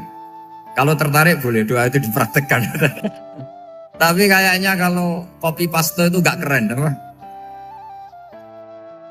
Jadi dulu orang itu muamalah sama Allah dan Rasul itu rileks. Rileks itu nyaman karena ya tadi qul bi fadlillah wa bi rahmati fa bidzalika falyafrah. Sehingga Imam Izzuddin bin Abdissalam itu ngendikan innalladzina yarmunal muhsanatil ghafilat. Di antara kebaikannya ibu-ibu atau mbak-mbak ini harus berstatus ghafilat. Perempuan-perempuan pelupa. Ghafilat itu pelupa. Pelupa dari kenikmatan maksiat sehingga mereka dengan taat. Misalnya ada ibu-ibu atau mbak-mbak atau juga bapak-bapak tahajud, kemudian nyaman dengan tahajud itu. Kira-kira terbersit enggak ingin maksiat? Enggak kan, karena sudah nyaman dengan tahajud, dengan taat. Maka dibutuhkan kenyamanan dalam beribadah. Sebab itu ala bidzikrillahi tatmainnul qulub. Makanya saya termasuk kiai yang setiap ngaji itu happy, seneng. Karena ini untuk kampanye, seneng dengan ngaji, dengan taat itu sudah luar biasa. Kayak apa kalau mereka senengnya kalau nunggu melakukan maksiat. Jadi termasuk bentuk perlawanan kita terhadap maksiat adalah usahakan kamu tuh bahagia, senang dengan taat. Istiqnas billah, mu'anasah billah, farah billah, itmi'nan tumaknina billah. Sehingga ini mencukupkan kita tidak berkebutuhan maksiat. Meskipun kita ya manusia, pasti suatu saat atau sudah pernah maksiat. Serasa diceritakan lah, gue mesti gitu. Lah orang-orang dulu itu orang yang sukses mengelola bahagia ma'allah wa billah walillah. Jika wali-wali dulu itu jadi wali itu tidak mesti karena ibadahnya banyak, itu enggak. Mereka orang yang ibadahnya itu biasa. Biasa-biasa sekali. Ulama-ulama dulu ibadahnya biasa sekali. Tapi qulubuhum ma'allah, hatinya itu ma'allah. Itu ada seorang wali itu jadi wali, Umar bin Abdul Aziz yang dikenal khamisul khulafa. Khamisul khulafa. Di luar khulafa ar-rasyidin 4, di antara yang soleh adalah siapa? Umar bin Abdul Aziz. Itu ketika mau meninggal, itu senangnya bukan main. Itu semuanya nangis, beliau senang. Terus tanya, kenapa kamu senang? Memangnya saya kalau mati itu kemana aja? Ila khairi madhubin ilah, kezat terbaik. Dibang urip mbek kowe bolet atau mbek arhamur rahimin gitu. Yaitu Allah Subhanahu. Jalaluddin Ar-Rumi ketika mau meninggal itu muridnya nangis semua, beliau marah. Kamu harusnya pesta karena saya mau ketemu kekasih saya, malah kamu tangisi, goblok sekali kamu katanya. Jadi orang-orang dulu itu luar biasa. Karena tadi mereka tidak ingin ketemu Allah itu dianggap problem. Harus sesuatu yang membahagiakan. Makanya wali-wali itu kalau berdoa begini. Wa khairu ayyami yauman alqa kafih, dan jadikan hari terbaikku adalah hari ketika saya ketemu engkau ya. Pernah dengar doa itu? Wa khairu ayyami Yauman alqa kafih, dan hari terbaikku adalah hari saat ketemu engkau. Aman kan gak? Sampai mati ku wedi. Saya tidak tahu wedi dosa apa wedi Israel apa wedi malaikat siapa? Mungkar Nakir. Sebenarnya tidak perlu seperti itu. Karena cara pandang Nabi itu ini bisa dipraktekkan. Kalau kamu orang baik, mati artinya apa? Ya baik. Karena husnul khotimah. Kalau kamu orang yang buruk, itu kata Nabi, anggap saja mati itu akhir dari keburukan kamu. Nak kowe urip terus malah maksiat terus. Maka Nabi itu kalau ngajari kita berdoa gini, Allahumma ij'alil hayata ziyadatan li fi kulli khairin wal mauta rohatan li min kulli syarri. Ya Allah, kalau saya hidup ya anggap saja ziyadah fi kulli khairin, berpotensi nambahi kebaikan. Kalau saya mati anggap saja ini akhir dari segala keburukan. Maka saya berkali-kali banyak tradisi ulama-ulama NU, ulama-ulama pesantren, ya ada hanya NU, pokoknya ulama-ulama alim. Itu kalau ada orang mati, orang nakal gitu mati, ini saya gitu. Itu hadirin mesti gak terima. Wapi enang itu wong wakal. Tapi dipaksa sama kiainya, saya gitu. Lama-lama dipaksa. Saya gitu. Padahal yang hatinya kiai, wis ra iso maksiat meneh, wis saya gitu. Karena dengan mati berarti saya sudah tidak bisa maksiat lagi. Jadi Nabi melihat hidup dan mati itu segampang itu. Kalau al-hayata ziyadatan li fi kulli khairin wal mauta rohatan li min kulli syarr. Coba kita ke depan itu kan ada potensi zina, potensi korupsi, potensi maksiat. Yang bisa menghentikan potensi itu apa coba? Mati ya, udah pintar dia. Sudah maju berarti. Berani mati? Berani. Tapi jangan di sini ngel-ngelo panitia. Artinya yang selama ini kita risau dengan kematian, dengan apa? Nabi ngajari kita tadi. Allahumma ij'alil hayata ziyadatan li fi kulli khairin wal mauta rohatan li min kulli syarr. Ya Allah, jadikan hidup ini sebagai bekal menambah kebaikan, dan suatu saat kalau saya mati, semoga itu akhir dari segala keburukan. Jadi artinya Nabi itu ngajari kita itu positif terus. Sama seperti ulamanya tadi. Nak lagi rukun mbek tonggo ya sanggep ae kanca keapian. Nak nenengan ben ra utang ngoten. Dadi pokoknya penak terus itu loh. Nak bojo lagi ngamuk alhamdulillah gak ngajak blonjo. Nak pas rukun ya alhamdulillah kok lagi rukun. Jadi gampang semua. Makanya ada seorang alim itu ngendikan begini, ada yang tanya. Saya tuh dulu ketika kaya, teman saya sering main ke saya. Setelah saya miskin, gak ada teman-teman yang ke saya. Dikira si Habib ini kebetulan orangnya Habib itu mendukung keluhan dia. Ternyata enggak. Si orang alim itu bilang gini, malah bagus toh gitu. Kowe wis melarat buruhe wong. Ya sudah kamu miskin, buruhnya orang lain. Misalnya tukang manol di pasar atau tukang becak. Kemudian teman-teman kamu datang, malah kamu malu tuh jadi tontonan. Bagus kalau mereka lupa, pas kamu miskin tidak ada yang lihat katanya. Jadi apa ya, dianggap enteng saja gitu. Akhirnya orang ini nggak jadi ngeluh. Selama ini kan kita ngeluh ya, ketika miskin teman-teman nggak datang. Coba kalau mereka datang pas kamu buruh bikin botol di orang lain, mantan bos buruh, malu gak? Milih datang kepada? Nggak lah, sudah bener itu. Jadi ulama dulu itu makanya sering baca biar tahu solusi hidup. Jadi ulama dulu tuh gampang sekali melihat kehidupan itu. Gampang sekali, indah, gampang. Kebahagiaan ini pula yang harus kita latih dalam melakukan ketaatan. Tapi memang obsesi saya terbesar atau cita-cita saya terbesar memang setiap ngaji saya ingin orang mukmin semuanya itu bahagia. Dengan bahagia itu mereka tidak neko-neko ingin mencari kebahagiaan lewat jalur apa maksiat. Sehingga dalam konstitusi ulama yang ditulis di kitab-kitab usul fikih, dan itu kitab yang saya kaji, selalu saya kaji, itu membela-bela sesuatu yang mubah itu sampai luar biasa.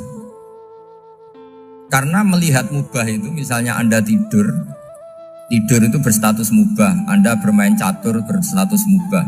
Anda rileks sama teman jagongan semalam dengan teman rektor atau dosen atau yayasan, itu melihatnya bukan mubah tapi tarkul maksiyah. Misalnya saya semalaman asik musamarah itu jagongan malam sama Habib Toha Al-Munawwar. Itu Allah ngitungnya bukan, wah ini jagungan ngalor ngidul tidak penting tuh enggak. Malam itu Bahak tidak ke dugem, tidak ke tempat maksiat. Sehingga ada ulama yang mengatakan mubah itu enggak ada. Saya ulang lagi, mubah itu enggak ada. Kan umumnya ulama bagikan wajib, ya kan, haram gitu. Terus diantaranya mubah, sunat, makruh. Ada ulama yang mengatakan mubah itu enggak ada. Kenapa? Logikanya begini, itsma min mubahin illa wa yatahaqqaqu bihi tarku haramimma. Karena tidak ada mubah yang Anda lakukan kecuali saat itu pasti ditinggalkannya sebuah keharaman.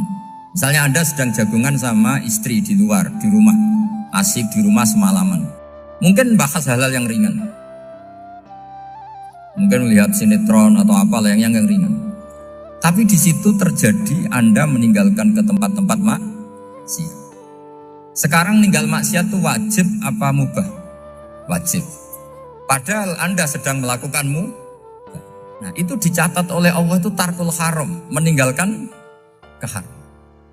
Jika masyhur dalam cerita wali-wali itu, Abu Yazid yang seperti itu ibadahnya pernah tanya, ya Allah, lalu yang makomnya orang seperti saya siapa? Karena beliau semalaman ibadah terus. Sama Allah dijawab, ya yang tidur di pinggir kamu itu. Abu Yazid, loh kok bisa ya Allah? Dia kan tidur terus. Ya kan dia tidur berarti meninggalkan keharaman.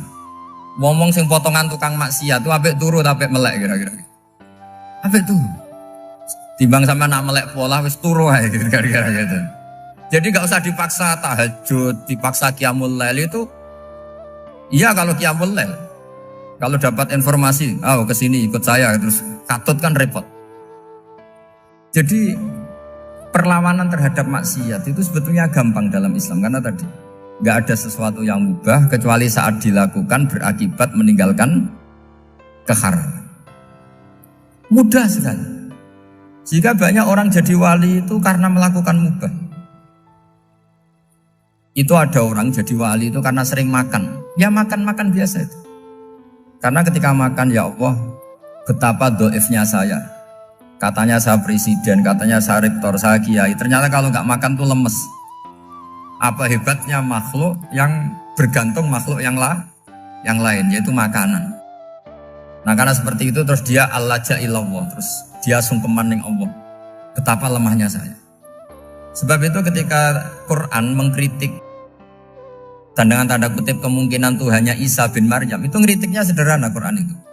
Mal masih ibnu Maryam illa rasul qad khalas min qablihir rusul wa ummuhu siddiqah kana yaqulanit ta'am. Isa itu tidak Tuhan, wong dia makan.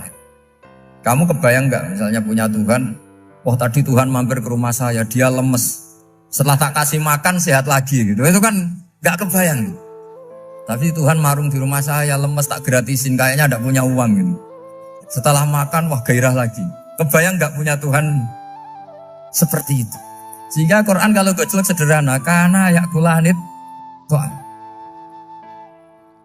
Sehingga wali-wali itu kalau makan itu sadar lemahnya dirinya, betapa dirinya tergantung makanan. Sesuatu yang tergantung itu artinya tidak hebat, tidak Tuhan. Jadi untuk menjadi wali, untuk menjadi dapat ridhonya Allah itu sebenarnya sederhana. Termasuk ada cara jadi wali yang agak kacau, tapi ini ya benar, asal niatnya benar. Misalnya Unisula besar, ya kurang besar lagi. Kita sudah punya uang, kurang banyak uang lagi. Itu Nabi Ayub, itu kan seorang nabi. Pernah diuji Allah, ini ada di Sahih Bukhari. Nanti kamu tanya, hadisnya Sahih enggak? Ini ada di Sahih Bukhari. Kadang orang kota itu aneh, enggak ahli hadis tapi tanya, Sahih enggak? Padahal andekan dibodohi Sahih, ya ngandel saja. Jadi kadang ya aneh. Enggak tahu kok tanya itu Nabi Ayub itu sudah kaya, pas itu sudah kaya, bukan cerita yang masih miskin, memang sudah kaya. Beliau di kamar dihinggapin satu belalang dari emas.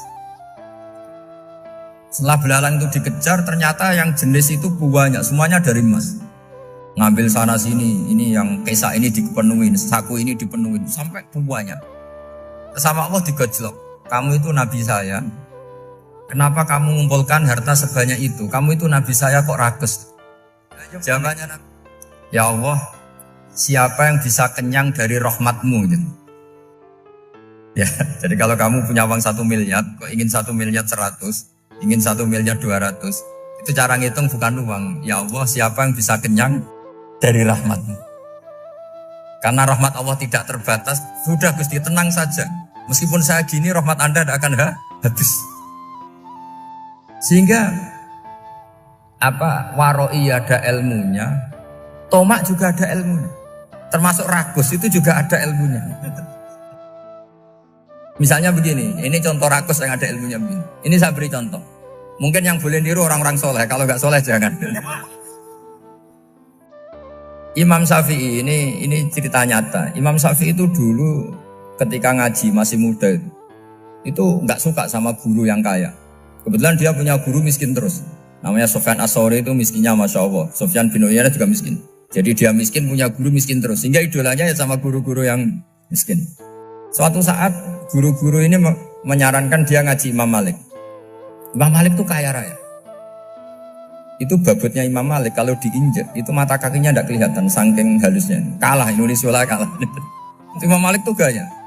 Kalau ngaji di kursi tinggi terus pakai bukhur itu, pakai dupa Arab yang mahal. Pokoknya mewah kali Imam Malik. Terus dia mulai ini kiai kok kaya. Kemudian setelah beliau alim tanya, saya harus ngaji siapa setelah ilmu jenengan habis kira-kira gitu. Kata Imam Malik, sudah kamu tidak usah perlu ngaji saya, kamu sudah alim alama. Terus Imam Malik datang ke Baki. Zaman itu Baki itu semacam kayak rentalan ya, semacam Grab lah kalau dulu. Mana kafilah yang mau ke Irak? Ya sudah terus, oh kita mau ke Irak. Ini antar ke Muhammad bin Hasan As-Syaibani. Itu dibiayai sama Imam Malik. Grabnya ya dibayarin, itu kafilahnya itu ya dibayarin. Imam Syafi'i disangoni surrotan min dhahabin. Jadi 1 kepes uang dikasihkan. Itu pernah tak hitung semurah-murahnya itu sekitar 60 juta. Imam Syafi'i mulai mikir, kiai yang saya kritik lomo, sing kiai miskin tak puji, gak pernah ngamal kan, tentu orang miskin gitu. Setelah datang ke Muhammad bin Hasan As-Syaibani, beliau itu pakar usul fikih, muridnya Abu Hanifah. Beliau al-usuli, pakar usul fikih. Itu Muhammad bin Hasan As-Syaibani itu kalau ngitung emas, itu di ruang tamu. Uangnya miliaran, emasnya banyak. Dari kota ini dipindah ke kota ini, emas kalau ngitung di ruang tamu. Bukan di kamar, di ruang tamu. Imam Syafi'i tambah kaget. Imam Malik kayak gitu sudah saya soal, malah ini kaya raya. Setelah Imam Syafi'i kelihatan kaget, digojlok sama Muhammad bin Hasan As-Syaibani karena beliau senior. Ata'jabu min hadza, kamu aneh melihat ini? Iya. Kenapa? Ulama kok kaya raya. Terus kata Muhammad bin Hasan, ya sudah, uang ini tak kasihkan orang-orang fasik, binti gue demenan, gue nyabu, gue macam-macam. Oh jangan, nanti dipakai maksiat. Oh jenengan mawon sing suka. Semenjak itu Imam Syafi'i rubah mindset. Jadi kalau kampus ini ingin akreditasi A, ingin mulia, ingin apa, kamu ridho kalau yang punya prestasi seperti itu adalah orang-orang fasik. Ridho enggak? Enggak kan? Maka didoakan ini. Nah itu namanya berpikir secara usuli. Kamu jangan hanya nuruti karena berpikir waroi terus kamu benci kekayaan. Tidak bisa seperti itu. Karena pangkat dan kekayaan ketika dikelola secara kesolehan maka akan menjadi energi positif yang luar biasa. Semenjak itu Muhammad bin Hasan As-Syaibani berhasil mendidik Imam Syafi'i. Sampai akhirnya keterusan Imam Syafi'i berpendapat kalau orang Islam bisa bikin rumah tingkat kok punya rumah reok itu haram. Akhirnya keterusan. Kalau bisa jadi bupati kok jadi ketua RT juga haram. Karena al-Islam ya'lu wala yu'la. Islam itu luhur bukan bisa diluhurin. Sehingga rata-rata orang Syafi'iyah termasuk kiai-kiai Indonesia itu rata-rata ya agak-agak politikus. Ya agak-agak kedonyan, mungkin sebagian kedonyan tenan gitu. Karena gak ridho gitu loh. Kalau kesempatan itu dikuasai orang fasik kemudian menjadi kekuatan maksi. Coba kalau bupati itu orang yang fasik. Kemudian programnya supaya rakyat seneng semalaman dangdutan yang purno misalnya. Supaya rakyat seneng dibolehkan dugem, dibolehkan judi. Tapi kalau yang jabat orang soleh kan ada beberapa perda yang menolak penyakit apa? Masyarakat. Jadi kamu jangan melihat bahwa kepangkatan ini hanya sebagai alat korupsi, alat otoriter, enggak. Asal kena orang soleh, maka ini menjadi energi kesolehan. atau energi positif. Sebab itu ketika Allah muji para nabi yang soleh, diantaranya disifati apa? Faqad ataina ala Ibrahim al-kitab wal hikmata, terus ayat wa atainahum mulkan azim. Dan Nabi Ibrahim dan keluarganya tak kasih kerajaan yang besar. Nah sekarang masih banyak orang yang cara pandang ngapain bikin unisula yang megah, ngapain berambisi punya akreditasi A dan sebagainya. Menyoal seperti itu salah secara usul fikih. Karena cara usul fikih kesempatan yang baik tentu harus diperjuangkan oleh orang-orang yang soleh. Karena ini supaya jadi otoritas yang positif. Itu dulu ada latihannya. Jadi orang dulu itu gampang sekali ketika milih miskin ditanya, kenapa miskin? Saya ingin hisab saya ringan. Tapi ketika mereka kaya yang soleh, supaya harta ini tidak dipakai orang yang nanti dipakai maksiat. Kita misalnya orang soleh mau pangkat, karena kita ada ridho, kepangkatan itu dipegang orang maksiat, kemudian menjadi energi maksiat. Begitu juga seterusnya. Maka ulama dulu itu rileks. Sampai Nawawi Al-Bantani itu nanti bisa dicek di tafsir. Qul hal yastawil ladzina ya'lamuna wal ladzina la ya'lamun. Beliau muji-muji ulama. Kemudian ada seorang yang agak hasud mungkin. Tanya begini. Hebatnya ulama itu begini-begini. Terus ditanya, tapi kenapa kita sering melihat ulama ngantri proposal di rumahnya bupati gitu? Sementara bupati nggak pernah datang ke ulama ngaji ihya. Jawabannya Imam Nawawi itu unik. Ya karena ulama itu tahu gunanya uang, sehingga nyari uang untuk pondok, untuk masjid. Sementara bupatinya tidak tahu gunanya ilmu, maka tidak pernah ngaji. Jadi ya ringan saja. Jadi ya sudah seperti itu. Jadi kalau ada ulama kedonyan, anggap saja karena tahu gunanya uang. Jadi kenapa ulama ngantri di kabupaten, bukan bupati ngantri di ulama? Jawabannya, karena ulama tahu gunanya uang. Sementara bupatinya nggak tahu gunanya ilmu. Kira-kira gitu lah. Ada ustadz tidak ganteng, kesensem rondo cantik, karena tahu gunanya ustadz itu. Artinya tahu gunanya kalau saya nikah nanti punya anak jadi gus, kan dia kiai gitu. Tapi rondone raro gunanya dia karena miskin gitu. Jadi ulama dulu itu rileks. Rileks menafsirkan apa saja itu rileks, termasuk saat terpojok. Itu rileks. Karena semuanya dianalisis pakai ilmu. Sehingga ciri utama wali itu apa? Ala inna awliya Allahi la khaufun alaihim walahum yahzanun. Enggak ada rasa takut, enggak ada rasa gampang. Karena melihat sesuatu itu gampang saja.